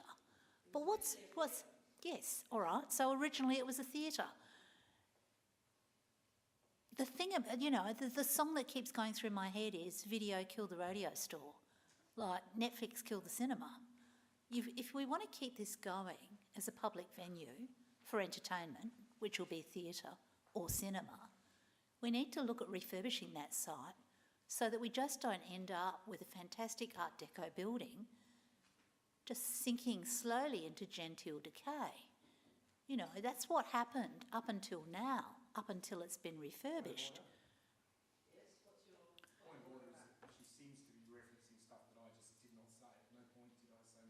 That's my opinion. I am speaking from my opinion. I think to start with, yes, but I think she's moved into a broader picture at this point. I'm sorry, I won't look at you, Councillor Piggott, while I'm talking. Look I'll over look here. elsewhere. I'm sorry. I think we need to be very mindful of the fact that if this isn't and now my time's gone, if this isn't a viable concern for council, it will sink into genteel decay. It needs to be something that we can use, and it can't be a sink for ratepayers' funds. So I think that going out to community consultation with what we've got now is a really good idea, because it means that decisions can be made early on in the next council, not in 5 years' time when it's starting to slide into genteel decay. So I support this motion as it stands now. I think we need to start. We can't just stop doing stuff because we've had 2 deputations. As much as I appreciate what the people have said, I don't think we need to be fearful about what the community says. I think what we need to do is look at what the community says, and that's the whole community, not just May Terrace, and take that all into account and review it and come back with the next best thing after that, where we can have more deputations. Thank you. Councillor Davis. I think that the biggest threat is, in looking at this document, there's very little, there's no justification for why we need to spend this quantum of money. And particularly, so when a resident gets these 4 pages worth of information, will they understand why we need to spend this money? Why do we need to move the buildings? Why are we increasing our open space? What is the current usage of the actual site at present? And as a deputy, I said, do you want more or less space? And he said, well, I have no idea. So I think that when we do this consultation, it shouldn't just be to go, here is a drawing and a quantum of money. It should be, what do we want to create for our community out of this site as a long-term vision? What is the feel of and the purpose of why we're doing what we're doing? So in my view, when we're looking at extending the stage, that needs to be explained to the residents so they can actually have an informed view about why we're extending the stage. Why are we increasing that open space? Why are we demolishing that building? Have we considered potentially, how are they going to have an informed view about potentially making a recommendation that the Hula Hoop Cafe actually goes into the actual additional building and actually relocates out of where they are now and moves into that building so they have a larger space? I just don't feel that in terms of what's here, they could actually come to an informed view and see our vision for this site. And that's what I think we need to go to them with, is not a drawing and a budget, it's a vision for the entirety of the site of how it's going to be used for the next 20 years. And then from that vision and what that looks like, we then develop the master plan, and then the community either comes on board with that vision or tweaks it. So what I would be looking to do is to vote this down and to move an alternative motion that has a more comprehensive vision statement and long-term view of the site. And like we did with Hazelwood Park or Kenzie Gardens Reserve, we're looking at what this will look like and why, and what facilities do we want to provide for our community over the next 25 years. Why are we spending this amount of money? And I also think that will, if we can, the worst thing that could happen is that people look at this and go, yeah, sure, that's fine. And then we finalise and actually do that work, and we actually set that, and then they have a problem with it. So what I think, I disagree with Councillor Piggott in that people will be frustrated with it. I think that they'll look at it and be quite confused, and they won't have the content to have an informed debate and actually provide us with meaningful content or meaningful feedback on the future of the site. So I understand that we're running into caretaker, and you know what, so be it. We've actually advanced this massively. And I feel that a lot of those issues around parking, how many people do we want on a regular basis to be coming to this site? How many cars will be there? What's our ideal maximum use times? And then how many car parks do we need? And what impact is that going to have? How much off-street parking is there available for residents? And those types of questions, I think that's what's going to be able to inform the community. Like I said to him, well, we're going from 46 parks to 60. And he said, well, I don't know. What does that mean to me? And I said, well, it's a 25% increase. He said, well, that sounds good, right? But what is the actual service that we need? How many car parks do we ideally need? How many people are going to come here? How are they going to get there? So I don't think that this master plan is ready to go out. I understand that we want to do stuff before caretaker, but I don't think we should do things badly. And I think that we've got it to a really good point, but I think it needs to fill in that vision statement. So what I'd be proposing is that we vote this down and we have a look at a more comprehensive and longer-term vision for the site to then go out to community consultation. And we can do that before caretaker. Councillor Dawes? Yeah, I do get upset on some of these matters because we've had workshops galore, we've had community sessions, and we have councillors who are querying the way we're moving forward. However, I still believe that some of the issues raised by Mr Shakes are important here. I go back to the Bellyet Master Plan, which is regarded as one of the best that we've done, and we had two draft plans, and the community could use one or the other. And the issue, apart from the traffic and the noise factor that Mr Shakes mentioned, the third one, which also Mr Hammerer mentioned, is the garden part of this particular site. No one seems to be querying the Regal Theatre development. I think everybody's given that a fairly big tick, although it does affect noise perhaps and traffic, but Councillor Hughes' motion has mentioned that. So in hindsight we can always say, oh, we should have done more, we should have done this and that and so forth, but we have moved this a fairly big way. And if we did have two options in the future, and that might be what the report comes back to us on, we don't know, the important words that I thought that Mr Shakes mentioned was we have not done a value proposition on whether option A or option B is the best for council. And when you do a value proposition, you do go into things such as, well, what revenue do we draw? That's one part, the finance. What effect does that have on the residents, secondly? So I'm going to be with Councillor Lemon here, and I'm going to support this, but do understand that we might come back and have two options or a better way of doing it. But to me, the concentration is in the garden design. That's where I think people are querying. Whether we repurpose, I think that was used by Mr Shakes, repurpose the cottage, or whether we start from scratch and we have a toilet. It's probably a bit more than a toilet. I don't agree with you there, Mr Shakes. I think it's a bit more than that. But look, I think those things are still up in the air, but I think the way that Councillor Hughes is moving this is the best way forward at this time. We're not rushing it, because we've been talking about this, I know for how long? 2 years, thank you. I think it was 2, not peace, but yeah, it's been a long, long time. Thank you. Councillor Cornish. Thanks. Just a question, if I could, and it's probably swirling around. Does the administration think, given the deputations that we've had tonight with some of the shortcuts, or not shortcuts, it's not the right word, some of the possible changes that might be needed to the master plan? Setbacks was a clear one for me, and the business logistics of hula hoop and maybe exclusivity over it, and working with different operators and stuff. Should the master plan go out as is for consultation, or would the administration want to rejig it before we go out? Thank you for that.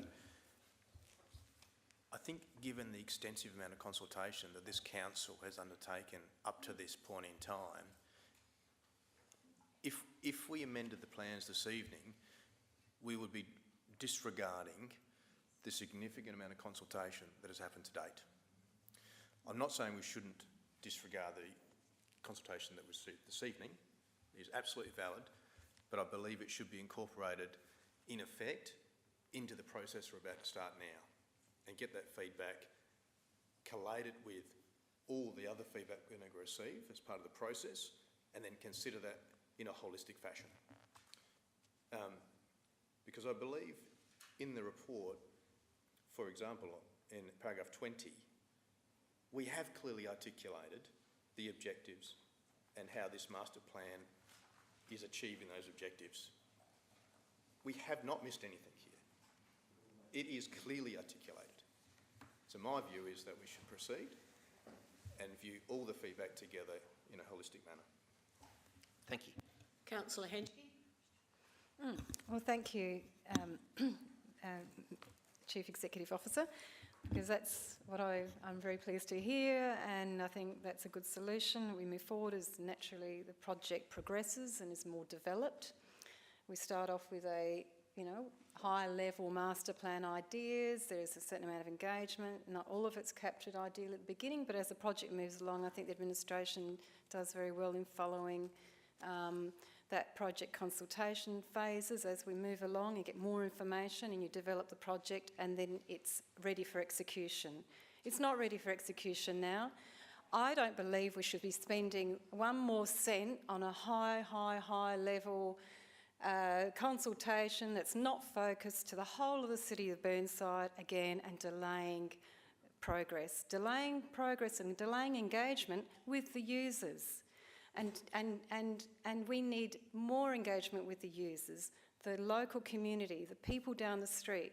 Every house down that street should be fully aware of the information. We should be fully aware of the impact on their amenity happening today. Every time there's a concert, etc., we need to know. We need to understand that the more we engage, the better we perform. And tonight we've heard more information and we're performing better. So I totally agree that we are very clear on our objectives. A year ago, Council endorsed 4 clear objectives. Number 2 was an objective for complementary activities, live movies, entertainments, outdoors. If that's not an objective we want anymore, well, let's revise that. But our project team has delivered exactly on these objectives very well. And again, this is a high-level plan, so I'm sorry to say I totally believe in complete engagement. It needs to be focused. The East Residents Association, for example, focus their engagement on the Dulwich Community Centre with all of their members. And I have results tonight sent to me this afternoon by the Dulwich Community Centre. It's not for discussion now, but it's an example, I want to say, of focused engagement with the community, and that's what I really believe we need to go forward with. So thank you for coming tonight. Councillor Carbone. Thank you, Worship. Another question, if I may, just to be crystal clear on a few things. So the first one is, so Councillor Davis raised a good point around the whole justification for everything that we are seeking feedback on. Now, in the pack, I know it's in the report and on the website and so forth, but in the pack that the residents receive in the mail, will there be justification in that pack? In the 4 pages that they receive, will there be justification in that? Or whatever it is? Through Madam Mayor, given the conversations this evening, I think it's important that it is included in the pack. So we'll work out a way to incorporate that within the consultation document so that people can be fully informed. And a follow-up question, if I can, Your Worship. Yes. Again, I was a little bit confused by the previous answer. So just to be clear, again, I know it's in the email and I know it's in the report and I know it's on the website, but again, in the pack, will the price be mentioned? Through Madam Mayor, as was stated, we've made a public knowledge that kind of in globo figure. Happy to put that in the document to give people some parameters to understand when they're considering. Okay, thank you. Councillor Hubel. Thank you, Worship. Look, my question was very much along similar lines. I was looking at point 20, that table in the report that very, very clearly looks at the 4 objectives and maps how they are incorporated into the master plan. I think that's an example of very, very good and thorough work by the administration. This is not a question, by the way, because you actually answered the question, so I am now just speaking to the motion. I realised I was ranting there a little bit. Look, I kind of went into tonight having read this report as probably this is a bit of a fait accompli, passing this motion tonight. I didn't think there'd be much objection to it. Obviously, the deputations tonight have given us cause for pause. And I like to put faith in the ward councillors on this, as obviously the people in this room that are closest to the local community. Look, I'm very sympathetic to the opposition. I'm very heartened by the CEO telling us that sort of feedback will be incorporated into the potentially revised master plan, and I think we're certainly starting off with some issues to address. And I think the wider this consultation goes, probably the more feedback we'll get. I agree that the theatre itself is probably going to be accepted. On parking, my absent colleague, Councillor Jones, who has COVID, has made a very good point that there's plenty of parking in Norwood Paynham at Woolies across the road. Don't know how well that's used, but that might be an option to explore in terms of big events, encouraging patrons to park over there. But look, this is a very big project. We've seen master plans be rejected by the Chamber at this point and sent back for community consultation. Tregenza Oval was, we had a motion just like this one, take it out to consultation, and this Chamber said, no, we're not there yet. We need to get more. We need to get more feedback, and extra consultation was given and taken, and we got through. So there's nothing wrong with doing things, doing things more. And I had half a mind to maybe embrace the idea of, hey, let's sit on this through caretaker. Let's get a reference group, set that up. That could happen during caretaker, and let the new council as the group that'll see this project through, be the people that approve the master plan. So I'm happy with this motion as it stands. I think that this is going to be an amazing improvement of the precinct, however it lands. But yeah, we do need to make sure we do this right, and I'm heartened by the thoroughness that the CEO will give the feedback we get. Councillor Davey, you wish to speak now? Thank you. I just have a question first. I just want to clarify about the consultation that's gone on to date, because the Hamras outlined in there when they were asked questions that I don't think they had any input into the architect's development of the plan and the drawing up. Can you just clarify, because we're talking about how much consultation there has been in the community, and as I understand it, we've had a couple of focus groups, but there hasn't been any other consultation, and I was surprised to hear that there hadn't been any architect involvement, which is Swan and Penglas, I think, who's drafted this, with the current incumbent leases on the site. Could you clarify that, please?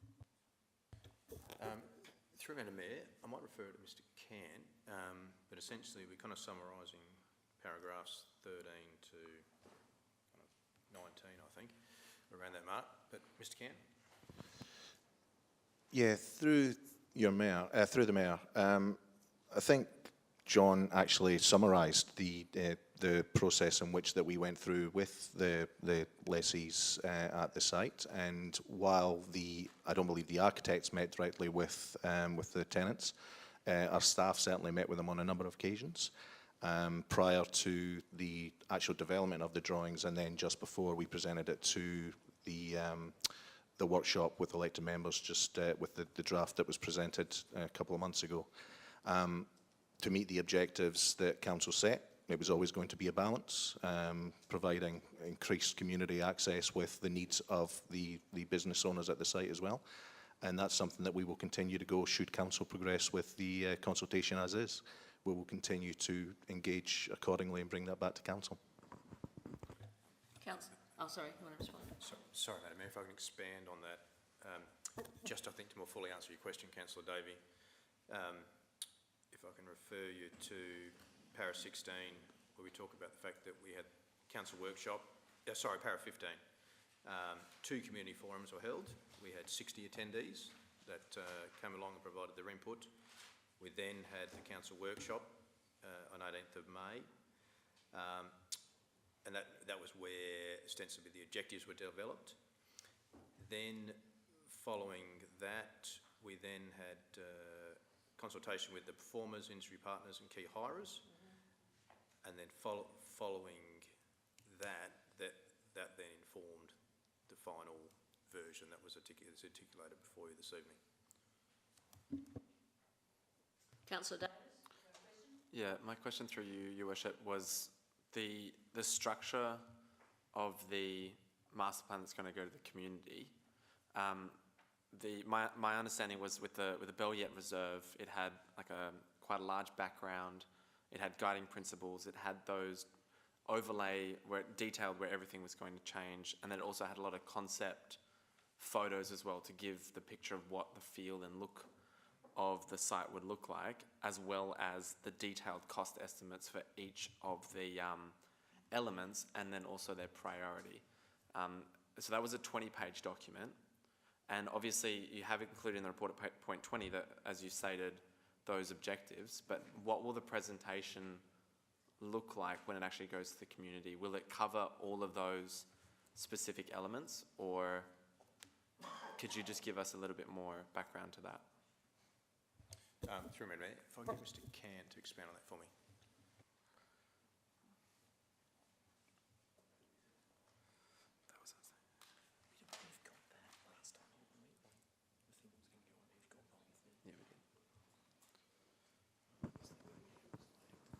Through your worship, it's similar to what you just described with respect to the Belliet master plan.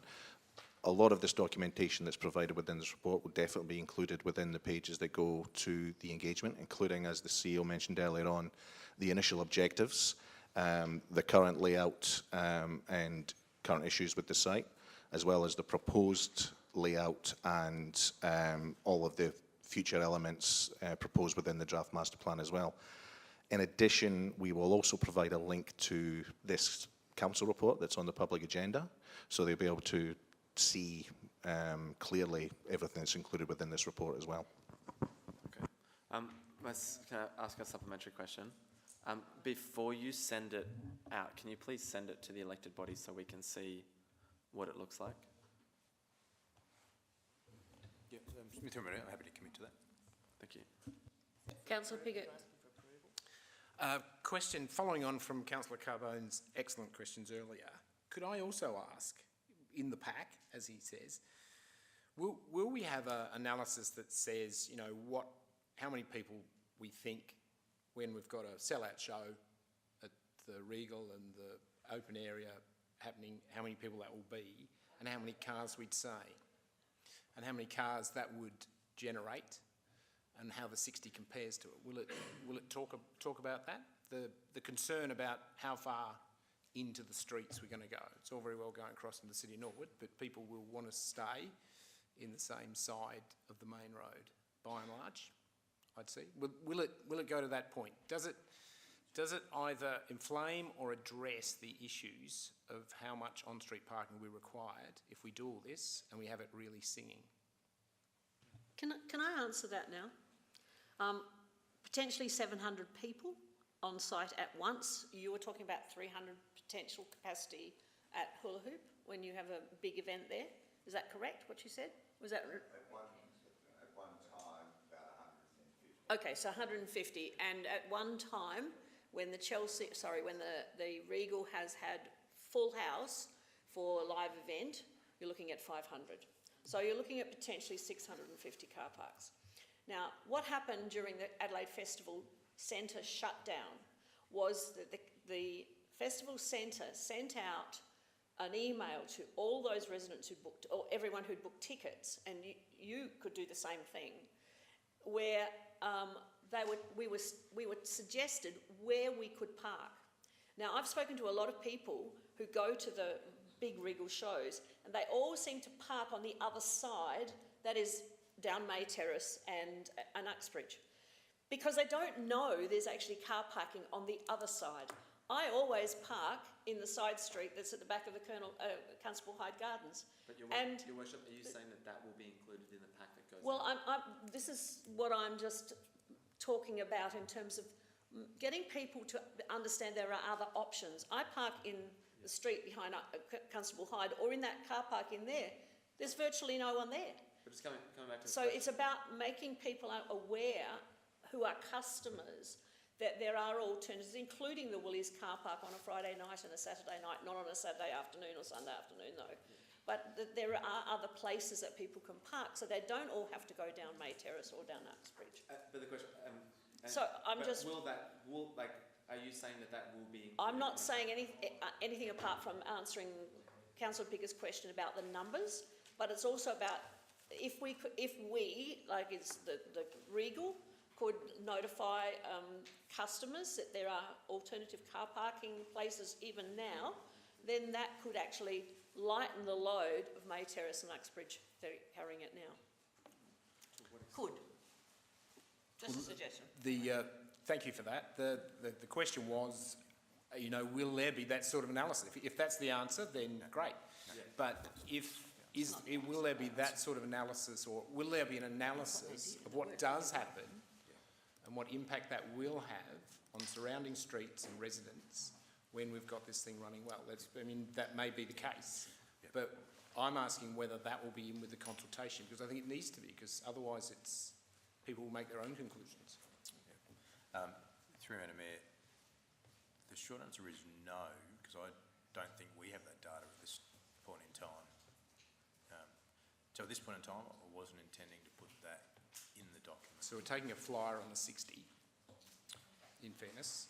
As a follow-up then, will it have any information in regard to early indications perhaps that this master plan at best won't improve the operations of the hula hoop or whoever leases that space from the City of Burnside in the future, and at worst potentially compromises the business that's already there? Will the pack include that information? The information we've heard tonight? Through Madam Mayor, no, it won't. It won't? And in fairness, that would be putting the feedback we received in the document. I think the point is that everyone gets an opportunity to feed into the document as presented before them this evening. It may be relevant information that's gained before you went to consultation, but thank you. Another question, I'm sorry, Your Worship. Just in relation to the timeline, I know this council is amazing at its community consultation and is very, very good at it. But 8 weeks from today almost, is a very tight time frame to get a citywide consultation out, 3 weeks to get them mailed back, and then to you to do an assessment. And I'm going to assume you're going to get at least 400 very complex responses to this, ranging from setbacks to sound to, all the things. So is that enough time? Through Madam Mayor, I agree totally. It's a very tight time frame, and I might just get Mr. Cant just to expand on that a bit further. Through Your Worship, yes, we can make the timeline. However, depending on the complexities and the number of responses that we get, the report back on the 23rd of August may be an interim report with a high-level summary. We may not be able to make significant changes to the master plan at that stage, other than highlighting what changes may be required. And then obviously, if it's not endorsed before caretaker at that stage, we would bring it back to the next council. Thank you. Councillor Hughes. I have 2 questions. Councillor Davis has mentioned the consultation that was done at Belliet. Now, my understanding was, just my memory isn't great, but we did have a workshop earlier this year where staff presented to us, here's the 4 pages that we've got in the agenda, but here's some of the looks and feels and elements that could look like. Could that also be included in the pack? The pack. Everyone's calling it the pack. Through Your Worship, yes, there's images and options on how some of the elements might look. That's correct. To give the look and feel of what's been presented, because that has been presented to us as an elected body, and I think it would be helpful. Secondly, and I don't want us to get, I'm not speaking too much, I'm just asking, but giving context. I don't want us to necessarily get caught up on the licence, but obviously we have a user of that space. Do staff see that perhaps, we could do this expanding to the garden, and that lease could then extend over the whole garden for a certain period, of time, and then we might have, say, a fringe event Thursday after school that kids could go to that wouldn't encroach on that agreement. I guess I just want people to understand how you perhaps see that working. I know I'm getting 5 steps ahead, but I think it might clear up some of the concerns. Yep, no, through Madam Mayor, it's certainly something the team and I have turned our minds to, and I think it's fair to say that that any machination should be considered, and I'm sure there are times when hula hoop have a peak usage, and when the community might be able to use it perhaps outside of those demands. So I certainly have an open mind to exploring that. Councillor Davis? I just had a question about the Deputy talked about noise in particular as a concern. We're proposing to put an outdoor stage, and when that goes to, say, community consultation in the pack, will there be a section on the noise and availability for use and the control of that space and impact on residents, in addition to the noise that's coming from the existing theatre? Or are there any plans to insulate that, or that's probably too much detail, but really I suppose around just the outdoor stage. So through Madam Mayor, in the documents, I believe it's there now, we certainly have talked about noise attenuation materials that would be used along that boundary. So in a way, we've acknowledged that we need to do what we can to address noise generated from the site. We won't have data about kind of decibels and impact of that nature, but I do feel that the document does articulate that we've understood there is a noise to be considered. No, sorry, the report, so the draft, what's being proposed to be sent out for consultation is the 5-page document, and then I understand that there's going to be a pack that goes with it, which is going to have a lot more information to explain the 5-page draft master plan. I'm just asking, will that pack that goes out, the explanatory memorandum for the draft master plan, the addendum to the draft master plan, explain the council's thoughts around noise and impact on residents from the stage and also its usage and times? Through Renee, I might just get Mr. Cant to comment.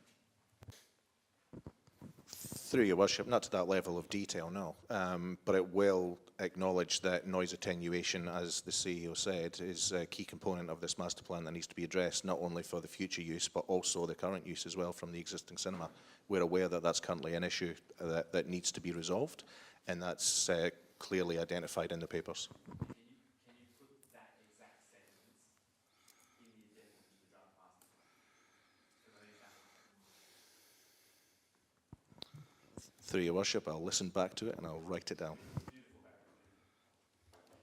Councillor Hubel. Thank you, Your Worship. A question. With all the quote-unquote extra information that elected members are proposing be included in this consultation, does that, and two-parter, I'll ask them at the same time, are we at risk of leaning towards an interim report, as Mr. Cant suggested earlier? And the follow-up to that is, do we still feel that consulting on the plan in this level of detail is appropriate for a mail-out, as opposed to presenting the master plan at community forums, for example? Through Madam Mayor, I'll address the two together. So we've got the concept about it. Are we heading towards an interim report because there will be too much feedback to process before 6th of September? And should we consider another mechanism, i.e. some workshops because of the volume of material? Short answer is, I don't think we can preempt perhaps the amount of feedback we're going to get. So I think it's prudent to still push ahead at this stage. I would encourage council to still continue with a full city mail-out that's been proposed, because I think that way you can garner a greater level of feedback. The issue with workshops that require people to come in physically and participate is that you, whilst you will get engaged people come along, it tends to be a limited audience, and you may circumvent some excellent feedback that you would have gained from going from the broader audience. Councillor Davey, are you speaking now? I just have a couple of questions, just relating to if we do, because we're in we're governed by the caretaker period. If we do need a very good period of community consultation. If we're running out of time, could we extend to meet the 23rd of August deadline? Could we have a special council meeting the week later or is it possible to have a special council meeting to consider this before we go into caretaker period? Anything is possible. Yeah. Through Madam Mayor, technically if it's before the 6th, of course we can. If councillors have a mind, it would probably just depend on, again, the level of feedback we get and how quickly we could turn around architectural drawings, etc., if it required change. But technically, yes. Councillor Turnbull. Just like to say, through the Mayor, how much will all this cost? Going to have a pack to go out citywide, plus 4 sheets, etc. This is coming out to quite a big thing to send out to everybody in the whole of the city of Burnside. So what will be the costing? So through Madam Mayor, as was alluded to by Councillor Hughes, $15,000. The size of the document won't impede on the cost because the way the costings work with the Australia Post or our delivering agency. So it's really just the number of deliveries rather than the size that impacts. Might be a smidge more photocopying, but that won't be material. So it's about 15,000. About 15,000. 15,000. 15,000. Yep. Now, Councillor Davey, are you going to second? Thank you. I'll speak, if I may now. Thank you very much, everybody, for your input. It's been very well workshopped tonight. And thank you to our deputies who raised a whole lot of issues that we weren't aware of and that have now become live with the implications of this plan. As everybody knows, we have a wonderful facility at the Regal. It's much loved, along with the hula hoop business, which has been there 8 years, that we want to see thrive, be well utilised, and mindful of the fact that it's located in a very busy residential area. So we've got a whole lot of big challenges. We've had some excellent feedback tonight from major stakeholders, and I believe we need to go out to our community for further input to what is, I think it's an overdeveloped master plan. We've tried to fit too much into too little a space. I think there's little disagreement about the upgrades that can be done to improve the Regal Theatre itself and the facilities there, but there is major concern about how the garden site can be designed and configured to ensure best utilisation of the area, maintenance of all the tree plantings and the gardens that have been worked on and invested in, and to maintain the facilities for hula hoop to operate efficiently and effectively, or another business down the line. I think we must work to consider the views of the local and wider community and the business which operates in a complementary way. So we need at least, I think, 6 weeks of this consultation because, lo and behold, the school holidays fall right in the middle of this and everybody's heading off to northern warmer climes and overseas. So I think the quality of the consultation pack is very important, and I think everybody's had a lot to say about that tonight. I think there's been a lot of guidance provided, and I think what keeps coming up is the model that was used for the Belliet Reserve Master Plan and how that was developed with options, and I guess this is for future reference, options for community to comment on. But I think the other key is a community reference group, which we have heard requested tonight, and I think that's a key that needs to be established for us to further develop a master plan to be really effective and efficient for this space in our beloved Regal Theatre. So I'm torn between improving the master plan and getting it really ideal with more input before it goes out, but we are running out of time. I think we do need to go out to the community. Everybody will have an opportunity to have input, and then we can meet again at the end of August and take it from here. So hopefully you'll support this. Thank you. Just before Councillor Hughes sums up, I just would like to make a couple of points for consideration, not talking in any way to persuade. I think there are two major issues here, and everyone has pretty much agreed with the issue of the theatre itself. It needs the upgrades. If we don't upgrade it, we can't continue to have international performers getting dressed in the size of a caravan that's half, it's not much bigger than a horse trailer. I mean, that's the reality. We have to consider that building, which is really, it's could be repaired, but how useful could it be? It's currently absolutely cluttered with storage and one toilet, one shower.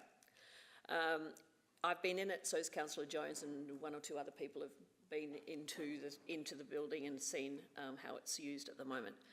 It seems to me there's two different issues of concern in relation to this master plan. One is the building itself, and the explanation comes down to, if we're going to use it for live theatre of any form, it has to be developed.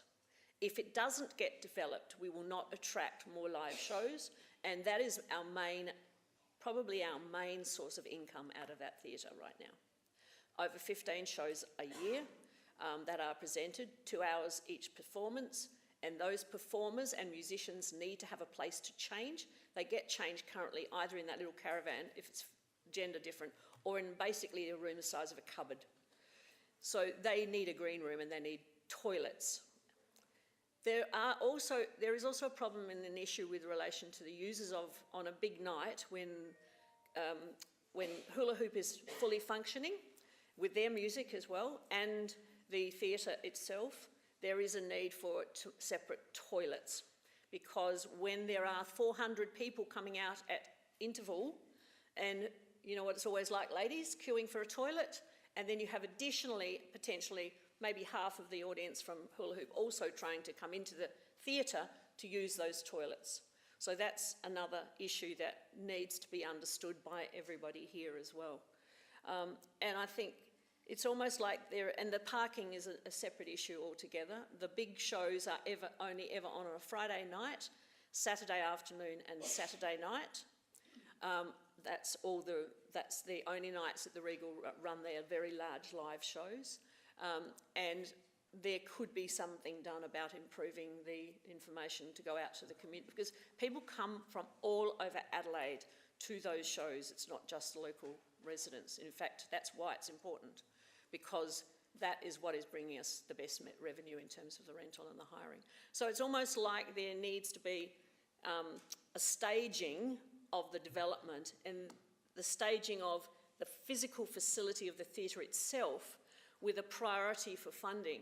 And then the next stage, while we're still discussing and debating how our open space should be used, that's almost like stage 2. And I know it's too late now to make any changes about that, but I think we do have to consider this as, it's a master plan, but it's got a major facility on it that still needs to be upgraded. And then they've got this debate about what should be used with the open space, or with a potential open space when everybody wants more open space in Burnside. And then, do we want to keep the old house? What's the point of using it? And certainly so far, there's been a lot of debate that says it's not as necessary as it is, and that people want the space. So noise, I think there's been a lot of work, and I really do thank the council for administration for taking on board the feedback that we provided at that May workshop, because I can see all those elements actually included in the plan that they have presented to us. So I'll leave it to you to make your decision, and I'll go back to Councillor Hughes now. Thank you, Mayor Monson. Similar to Councillor Hubel, I thought this might be a tick and flick exercise this evening to get this through. And I guess this has been a 2.5-year process to get to this point. So, we can tinker and tinker and tinker and keep tinkering, but what we need to do is actually go with the ideas that have included a consultation with community, numerous workshops with the elected body and actually go out and seek feedback. And the way I see it is no different than when we consult on a master plan for our parks. We go out and we say, here's some ideas. And someone goes, I don't want a basketball ring. And we go, no worries, we'll cut the basketball ring from the final plan. That is what this will achieve, essentially. We're going out with, here's all the feedback that we got from the last engagement with the community, and here's all the elements that we've incorporated. Now, Councillor Davies raised a great point. There's lots of elements in there, and I'm expecting that the community will come back and say, ditch the stage, ditch this, we don't like that. And that's really the whole point of going through this process, is to see what elements they like, see what elements will add value, and then as an elected body, we can take on board that feedback and make a decision. One of the Councillor Henschke mentioned about focused engagement. Actually, the reason that I did add in this motion to go out to a city-wide mail out is because it is a significant potential funding job. You know, $5 million to spend on something. There is no budget, so this may never eventuate, but I think if we're going to give the community this vision for this long-term plan that we have for this site, we actually need to take everyone's feedback on board. And we may get the feedback, similar to what the Mayor has said, really happy with the upgrade that you're going to propose to the cinema, leave the garden as it is. That could well be the outcome, and we don't know that. But I think that's why we need to go out with what we have, because we want this feedback. And when you go out and seek feedback from the community, you've got to start with something. You've got to start with something on a page, because they need to then give feedback on that. And we're at the point of the process where we can add things or remove things as we wish. This is not a final, this is a draft purely for consultation. The bell's gone, so I will move so that we can move on with the rest of the agenda. Thank you. Right, I shall put the motion. All those in favour? Those against?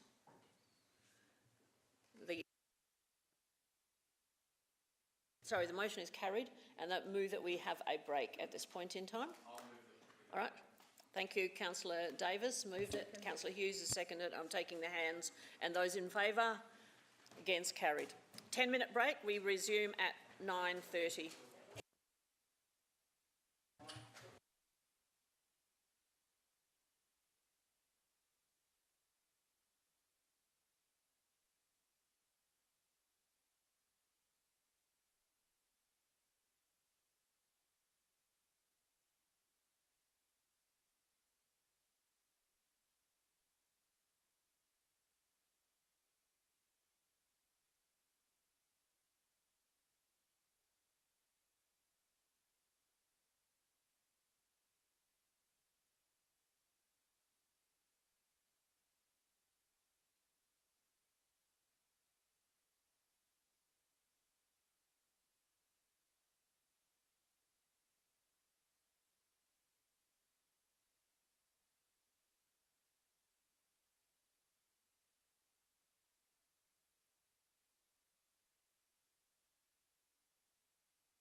We do need to start again, and before we start, I need to say to you that we must do the confidential item tonight.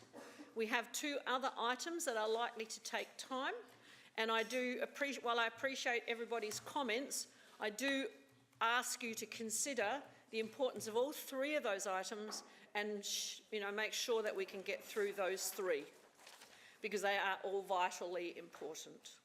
So we start with the annual business plan, and the CEO is going to introduce that one.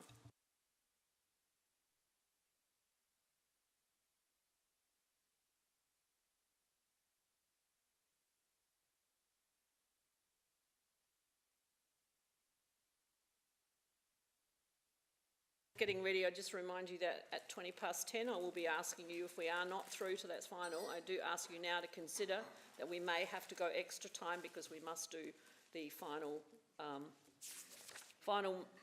confidential item, and I can't ask people to leave now and do that first. It's not appropriate, especially since these 2 people have been here the whole night waiting.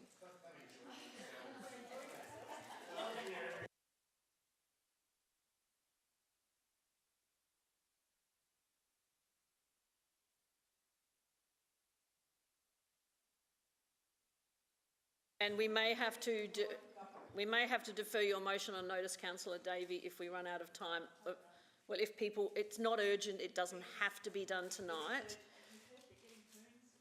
Look, I appreciate the concern, I do, but it's up to everybody here to make sure that they control what they've got to say. I get try to shut people down, I get told off.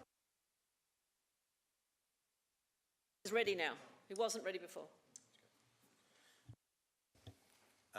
Through Madam Mayor, are you referring to me for comments? Yes. Right, okay, thank you. So elected members, you'll be aware today you received a number of emails from me regarding the budget.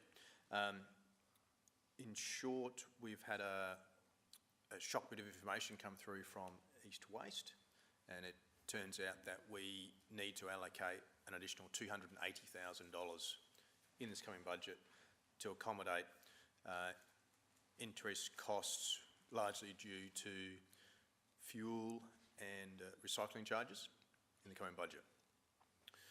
Now, I've turned my mind to how we could incorporate that without throwing our budget out of whack to any great extent. I'm conscious that as an elected group, it would be ideal not to increase our proposed rating level from 3.5. So what I would propose to council is that we leave the proposed rate rise where it's at 3.5, but look at reducing some of our operating cost, and then also wearing some of the cost in our budget and just decreasing our surplus slightly. So in terms of specifics, I've got an alternate motion that I might get put up on the screen so you can see it clearly. But in essence, I'm suggesting that we adopt the budget this evening with 3.5% rate rise. We remove the City Master Plan open space layer for $70,000. Now, if we reflect on the City Master Plan for a minute, we're already looking at 2 layers, which is the traffic side and the built form side. So I'm suggesting we could focus on those and defer that for 12 months. And the second one is with the Eastwood Community Centre. I'm still suggesting that council keep this matter live and in play, but given that we received the acquittal today and you haven't had time to consider that, I think it's appropriate to refer that to another meeting of council for consideration. But for the budget this evening, I'm suggesting we pull that 60 out, in the full knowledge that council may choose at a budget review, to put that back in the budget should they deem it appropriate. So in essence, that is the 2 items I'm suggesting come out, because if you look at the list of operating projects that I have to kind of choose from to look at how we can balance the budget, I think you'll agree with me that the rest of the projects are really items we ideally don't want to touch. If you take those two steps that I'm suggesting, it would leave us with a balance of $150,000 that I'm suggesting we simply decrease our surplus this year. And during the year, as we progress as a team, we'll look at savings that might be made throughout the year. So Questions, Madam Mayor? So I now need to seek a mover of this motion that our CEO has put forward. So Councillor I've got Piggott. my thing on. Yes, you have, but Councillor Piggott had his down first, and you are seconding, if that's okay with both of you. Depends on whether you're moving this one. You're going to move this one? I'm going to move a variation of this one. Right. Perhaps if I move it and then we can see if I get a second. Yes, that'd be better. Yep. Yeah, look, I would like to move this, except I would like to delete 2.2, the removal of the Eastwood Community Centre. I feel it's appropriate to leave it in the budget, not take it out of the budget. Otherwise, I feel that the approach is a reasonable one. The budget itself before today was, we were sort of on a break even. It was a positive number. We're now, I reckon, sort of on a break even, but with a negative number. It's an inexact science. If you go back across the last few years, I think it's fair to say that this council has had the ability to over-deliver in regard to surplus compared to our budgets. So I feel it is appropriate to maintain you could whack another percent onto the rates, but it's been out for consultation, and I don't think it would be appropriate. This is a big organisation, and while it's not a small amount of money, it's also not a huge amount of money either, the East Waste issue, and so I don't think we should get too bothered about that. We need to certainly address it, and I appreciate the Chief Executive's alternative motion. The open space layer, I think deferring that a year is probably not going to hurt us much. We are still, I think, absorbing the first bit of the city master plan, and I think perhaps if we spent the year really sorting that out and getting that fantastic before we start the next one, wouldn't be such a huge issue. We open up on a lot of fronts from an open space point of view anyway. So I think that's reasonable. I did come tonight thinking, doing the exercise in regard to the Eastwood Centre tonight was inappropriate, and I did ask the question as to why it was tonight we were doing it. I wasn't happy about that, and it wasn't ideal, and I think we all understand that. However, on listening to the deputation and the answers, what we're doing here is maintaining funding that we have provided previously to Eastwood. It does provide good services. I don't think anyone's debating that. The timing, I think, was disappointing, that it's tonight that it had to be put up and perhaps decided. But having heard all that, I think it would be unfair, actually, to put the uncertainty of that funding back to Eastwood by not including it in the budget. So I feel that should stay in there. It is a small deficit, but really if you look at the numbers on that budget, which I've used up too much of my time to go into any of those, but it's a solid budget. Going in with a small deficit is not a disaster in my view. And I feel we'll be sitting here in 12 months' time potentially still seeing a surplus through the good management of the city.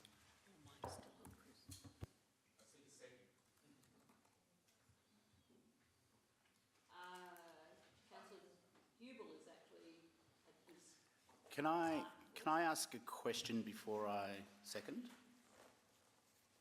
Yes. Yes. Can I ask another question? No. With the removal of Eastwood, that's 60,000. So taking that, I guess, saving away, where does that leave the bottom line on the budget? I actually thought it would be a smaller surplus, but Councillor Piggott talked about deficit. Can you just clarify that for me? Yes, I certainly can. If I like the answer, I'll second. Certainly. Through Madam Mayor, glad for the opportunity to clarify, because I've got some good news for Councillor Piggott. The current surplus is sitting around $500,000. If we talk about the items that we're looking at this evening, what's currently before you would bring us down to a surplus of just under 300,000. I'll second and reserve my right to speak, please. Thank you. Councillor Davey? I just had a question about the deferral of the open space layer in the master plan and how that will affect, because open space is such an important element, it's very important to our community, especially in these times when we're being virtually overdeveloped. What material effect will that have, if any, and or how will that affect that plan? Thanks.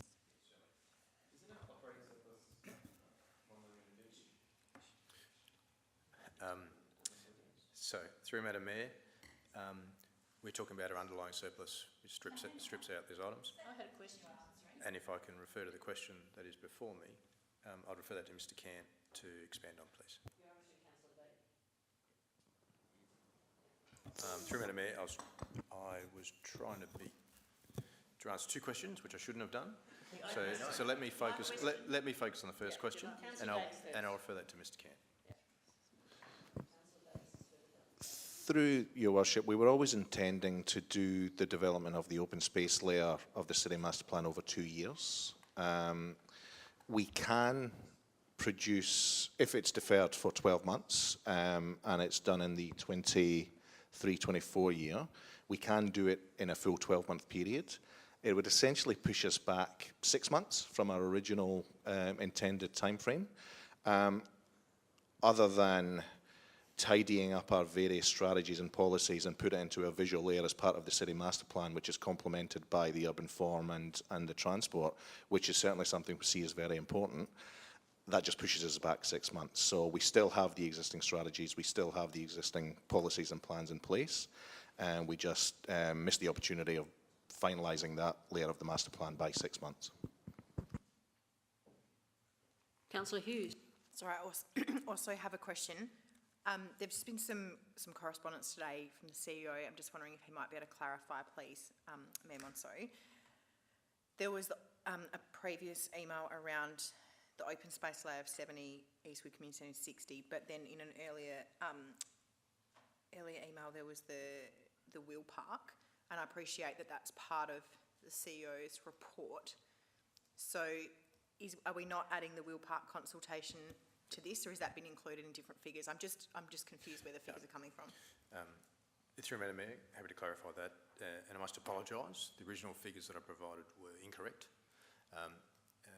In fact, the $60,000 was no longer in the budget. Oh, it was already removed. Okay, thank you for clarifying. Yeah, it was an earlier table that we hadn't updated. Okay, thank you. Now, Councillor Davis. Yeah, can I just clarify, including subsidiaries, our surplus is 1 million, is that right, in paragraph 48? Yes, through Madam Mayor, the figure we're talking about is... The 435. We're essentially stripping out subsidiary effect. Yeah, yeah. Councillor Henschke. Thank you, Madam Mayor. Question for the administration.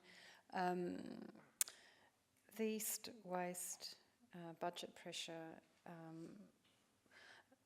is there not a contingency that they carry to absorb such pressures as they move along through a year? It's just that it means that we're reacting at this late stage in our budget, our own budget, so why do we have to move and they don't just manage it out? No, through Madam Mayor, it's a very good question, and in fact that's why I've included in the recommendations before you that I write to East Waste and kind of voice our displeasure at the timing of this advice. I do believe East Waste we're in a position to have a handle on the additional fuel cost before Friday. With regards to the recycling component, they may not have. So think that was okay for them to advise us as soon as they knew. In terms of them having a contingency to manage the cost, their fuel cost has increased by $1 million. So they are a relatively small organisation, and they simply would not have the contingency to be able to absorb that. As late as this afternoon, the CEO of East Waste and I had a conversation, and he's committed to re-looking at their budget to look for some savings. But in that same breath, he said it will in no way materially diminish the figures we're talking about, but he will look and see whether he can reduce it to some extent. Councillor Lemon. Thank you. I also have a question. The Eastwood Community Centre funding proposal, is that a one-off, or is that part of a 3-year, $60,000 every 3 years? I have a recollection, I read somewhere that this was potentially ongoing. Is what we're looking at tonight one-off? Through Madam Mayor, I think my recollection is the original proposal was for a multi-year funding agreement, but council chose to consider it year on year, was my understanding. Councillor Dawes. Yes, thank you, Mayor. A wise councillor of nearly 12 years said to us last year that whatever we budget for is always surpassed. It was you, Councillor Cornish, and that was also confirmed by Councillor Pickett. And if you look at 21-22, and we have already passed the motion about the May finance figures, we estimated the budget would be 1.03 million. It's currently 2.702, a 1.67 million increase. So I'm confident that either we're very good budgeters or excellent financial managers, and we've got charisma. So I think all those things combined. So I'm very, very happy to support this motion. But I want to make one extra point, and this is a concern, I believe, from residents that I've come across. There's been a 30% average valuation rise. If you're more than 30%, you pay more than 3.5%.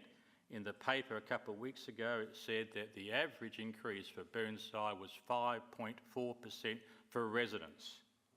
All right. Now, I want to get away from us saying that our total rate revenue has gone up by 3.5% and actually tell residents up front what it is. Because if we'd gone ahead and raised it to 3.9, it would have been a 6% increase on average. And 71% of our residents, according to Charisma, are above 3.5%. So it's only a small percent are going to be paid 3.5. So I think for next year, if we're here or if we're not, that we should say to administration, let's be upfront. Let's not talk, we can talk about a 3.5% rate revenue rise, but let's say what it will be average for residents, so we don't have the phone calls that we've been getting. That's a recommendation for the future. Thank you. Councillor Hubel. Yeah, a question. This is looking forward and I guess works on the hypothetical this gets up. Looking at, quarterly adjustments, we find that we're making savings, and maybe we come across the ability to throw $60,000 at the open space policy. Would we move forward under the assumption that that would be like first drop, that would be the first thing that we would allow for, or will it not really work like that in terms of timing? Just curious about that. So through Madam Mayor, and if hopefully my memory serves me correctly, I think you'll find in the recommendation before you, I'm suggesting that these, well, let's put on what's before us. So the one item that we'd be knocking out would be the first item that's considered as part of a quarterly budget reviews. Sure. To come back in. Yeah, okay, great. Councillor Hughes. I'm going to buck the trend and speak to the motion.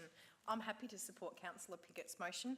I think a budget is just that. It's a budget, and just as any person sees, you have different cost pressures throughout the year as an individual, and council is the same. And I think having read the information that the CEO has provided us today about how other councils are managing this, I actually think we should move forward with the proposal.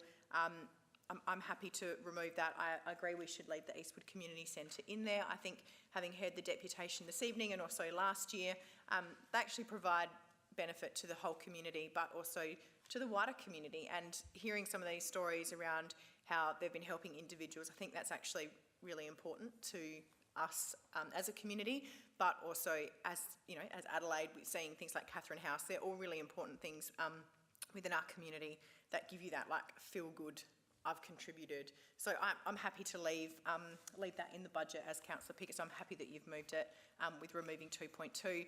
And I think you just see how we go across the space of the year. And as things come up, you know, as an elected body, you have the right to add and remove things from the budget as the year progresses. You know, how many times throughout the year when people moved motions and I want to add this in?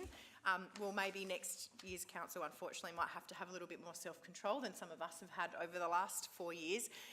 But I think that's how budgeting works, and I think the CEO and our senior staff are very good at reviewing that, and we get that information so we can make those decisions as the year progresses, although it may be a different group of 12 people sitting around the table. So I'm happy to move the recommendation as Councillor Piggott has put, and then we just kind of see how things move. And if we've obviously going back to East Waste and asking them to do what they can to contribute, and as a council we look at how we can be perhaps a bit more frugal in how we spend money. But I did look at that list of projects and think, you know, there are a lot of things that are in there that we've moved as an elected body that we think are important. The 40 k's an hour, the Lockwood traffic control, activation in McGill Village, they're all really important things.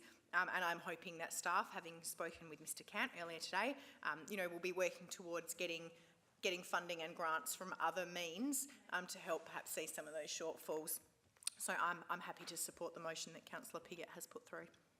Councillor Lemon? Thank you. I dissent. I will speak against this motion, and the reason I speak against it is specifically because of the Eastwood Community Centre.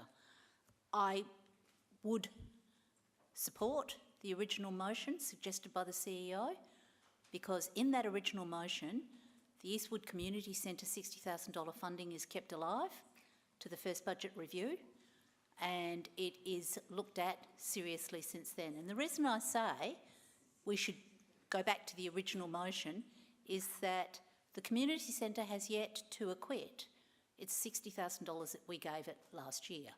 I had an email today which was on the lines of an acquittal, but it was no different to the email we all got in recent times about the programs that the community centre runs. Now, I want to say, quite up front, it's fantastic.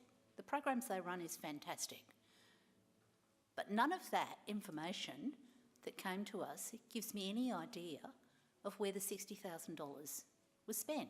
We had a deputation tonight talking about individuals and talking about programs and talking about how good they are with the community, and I don't dispute any of that, but none of that tells me exactly how much goes to hiring facilitators, bringing in teachers, subsidising students, venue hire, materials costs, transport, any of that.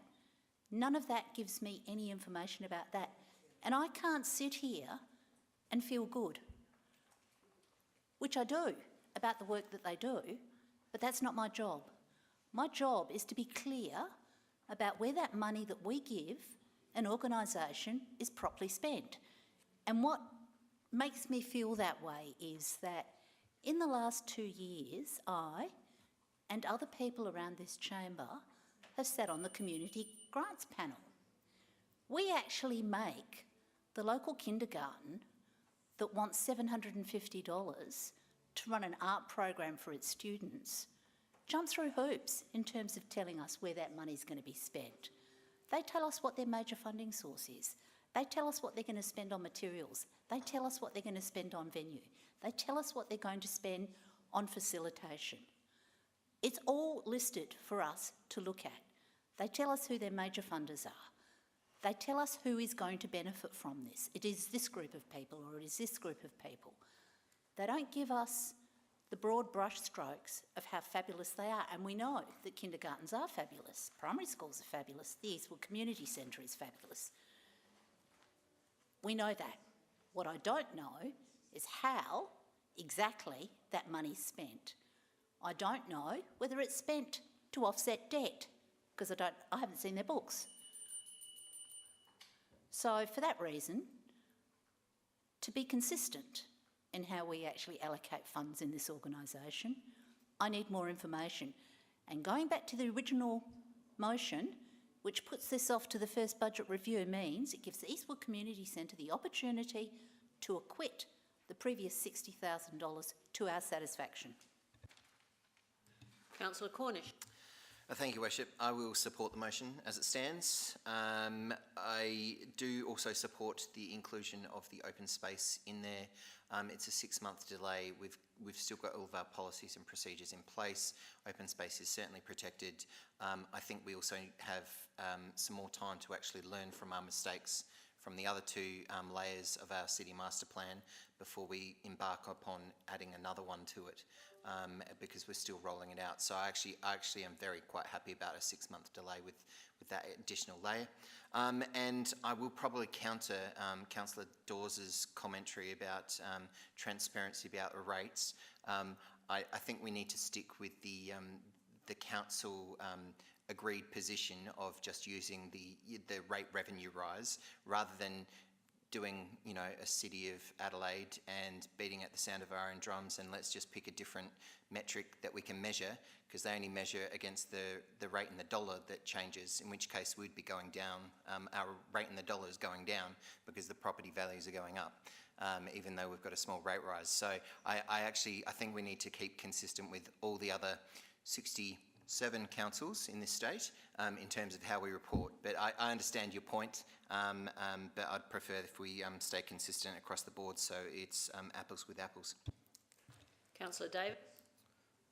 Yeah, this is my 8th budget on this council now, and I think it's interesting to see and Councillor Piggott's 12th budget, I think. And it's very interesting to see the nature of the debate and also the way that the budgets were prepared 8 years ago to where they are now. And I remember when we're going through that period in terms of this council would figure out what was going to be our rating philosophy, what would our surplus targets be, and there's a lot of debate significantly, and we did a lot of work in this council and in previous councils in terms of setting those metrics.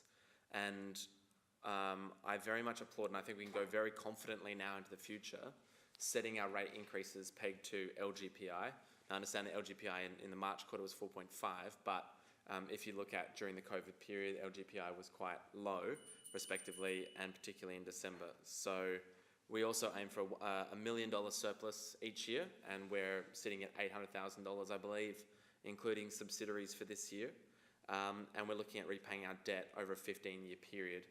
And I'm glad that we have had that conversation about intergenerational debt, and that those 3 key metrics is what we're living within.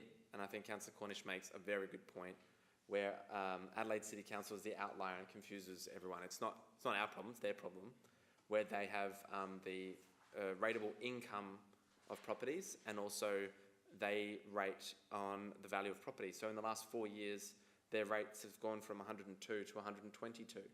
That's their rate income. So I think we sit within a very comfortable metric, something that's open and transparent to our residents. I don't think it's confusing, and I think that those living within those means, I think, is a very responsible way forward. And I'm really glad to see that process, particularly being worked through with Martin and Karishma and the rest of the administration over that period of time. So, yeah, thank you. Councillor Davey. I just have a question, please. In relation to the Eastwood grant money, did I hear the CEO say earlier that we have received the acquittal for the last year's funding? Through Madam Mayor, yes, I believe it came in today. Oh, sorry. That was really only provided as a brief overview. It forms part of Okay. our full financial acquittal, which very is good. part of our audit process as well. So firstly, I apologise for misunderstanding. Received a brief document, but still yet to receive the full detailed acquittal. Councillor Piggott. I had a question in regard to that, and it was probably, I think you've tidied up the motion on the fact that I did change its intent in regard to the Eastwood Centre. You did put out a number 5, which actually did talk about the acquittal. And I was just wondering whether we couldn't perhaps put that back in. It just basically it did ask for a detailed acquittal to be received for 21-22, which I assume. Yeah. Okay. Assume it can't be done until. What after Councillor the year Cornish anyway. said. Thank you. Okay. They're not giving more money without the acquittal. Okay. Councillor Turnbull. I'll support this as it stands, but I do support what Councillor Lemon said, that we do, administration does direct Eastwood Community Centre to provide an overall budget detailing the income streams and their expenditure. Otherwise, we don't know. My other thing is that if we take that out, 2.2 comes out, do we need to substitute one of the other projects that we won't be doing if we put it in to make our budget much more palatable? Do we need to put something else in out of the list that you gave us? There was Rose Park Community Garden, etc., Lambton. They're already in. They're already in. Oh, sorry. So all of that's gone. Okay, sorry, I read it incorrectly. No, they're included. Oh, sorry, I read it incorrectly. Jenny's asking you. Yep, okay. Not doing well tonight. They are all included, Councillor Turnbull. Aha, sorry. Bad night. Yep. Yeah, so I might just clarify, just for the benefit of the room. The list of projects I provided is the operating list that is currently included in the budget. And we are proposing before us this evening, tonight, just to remove one of those items and remove it from the budget, which is the City Master Plan open space layer. Yep, okay, sorry. Councillor Davis.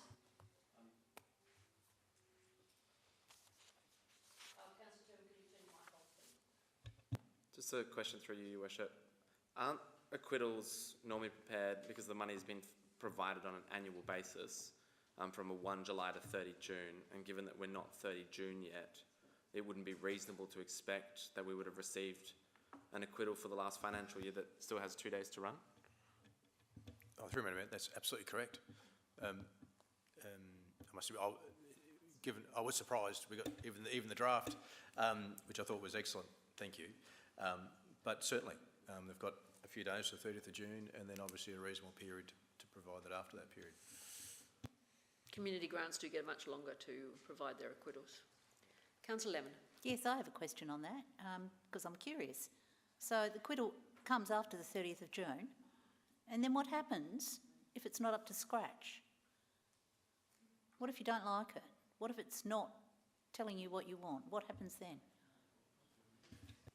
I guess the process would be the same, through Madam Mayor, the process would be the same that we would probably adopt for a lot of our community grants, and generally it would entail that you don't look favourably on future grants. Oh, okay. So the 60,000 is still gone? Well, it's been expended. No, this one that we've just taken up. We could delay the budget tonight. Yeah. Can I move It's, the yeah, motion? it'll be a decision for council ultimately. No. What I want to know is, if the acquittal isn't up to scratch, what happens? Then she just hates. Remove it from the budget at Q1 review. No, you go back and you... Hang on. I think Councillor Cornish's thought is correct. Fucking night. We would seek further clarification to convince ourselves. Right, Councillor Davey. I'd like to move the motion be put. Is there a seconder? Councillor Cornish wishes to second it. It's 10:05. All right, those in favour? Those against? Carried. What we do in a will. Do a TikTok. So the motion will be... Oh, sorry, now put the motion to the vote. Yes. Now put the motion to the vote. Those in favour? Those against? Carried. Right. A bit concerned about something as important as the budget being a motion to be put, but never mind, that's your decision. We did half an hour, but we also spent a lot of time on the previous motion, which doesn't have the same quite impact. All right, now my suggestion is that we go straight to, look, I'm not to the confidential item. No, Councillor Davey, there's Will Parker's, there's CEO's reports before yours anyway, And I do believe we need to do the confidential one first.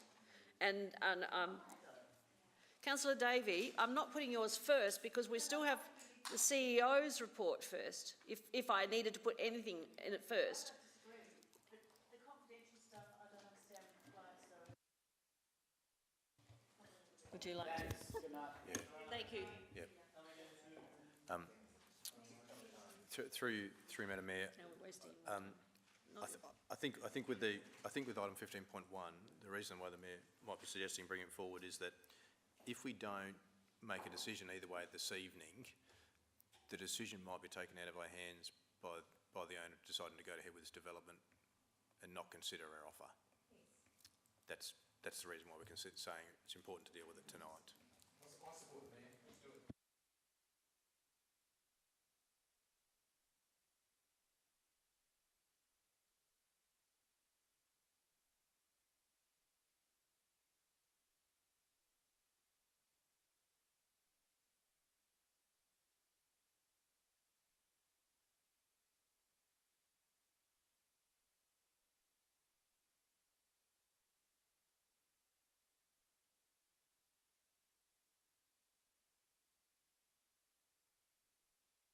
Well, perhaps I'm not willing to do that yet. Yeah. Why do we not waste time? Let's just move on. Yeah, let's move on. Well, I'm waiting for people. We can't start till people clear the room, Councillor Davis, so I have to wait for that to happen. All right. Okay, you can move to go into confidence. Yes, Councillor Cornish, you've I'm moved. moving to go into confidence. And I need a seconder. Councillor Henschke has seconded that. All those in favour? Against?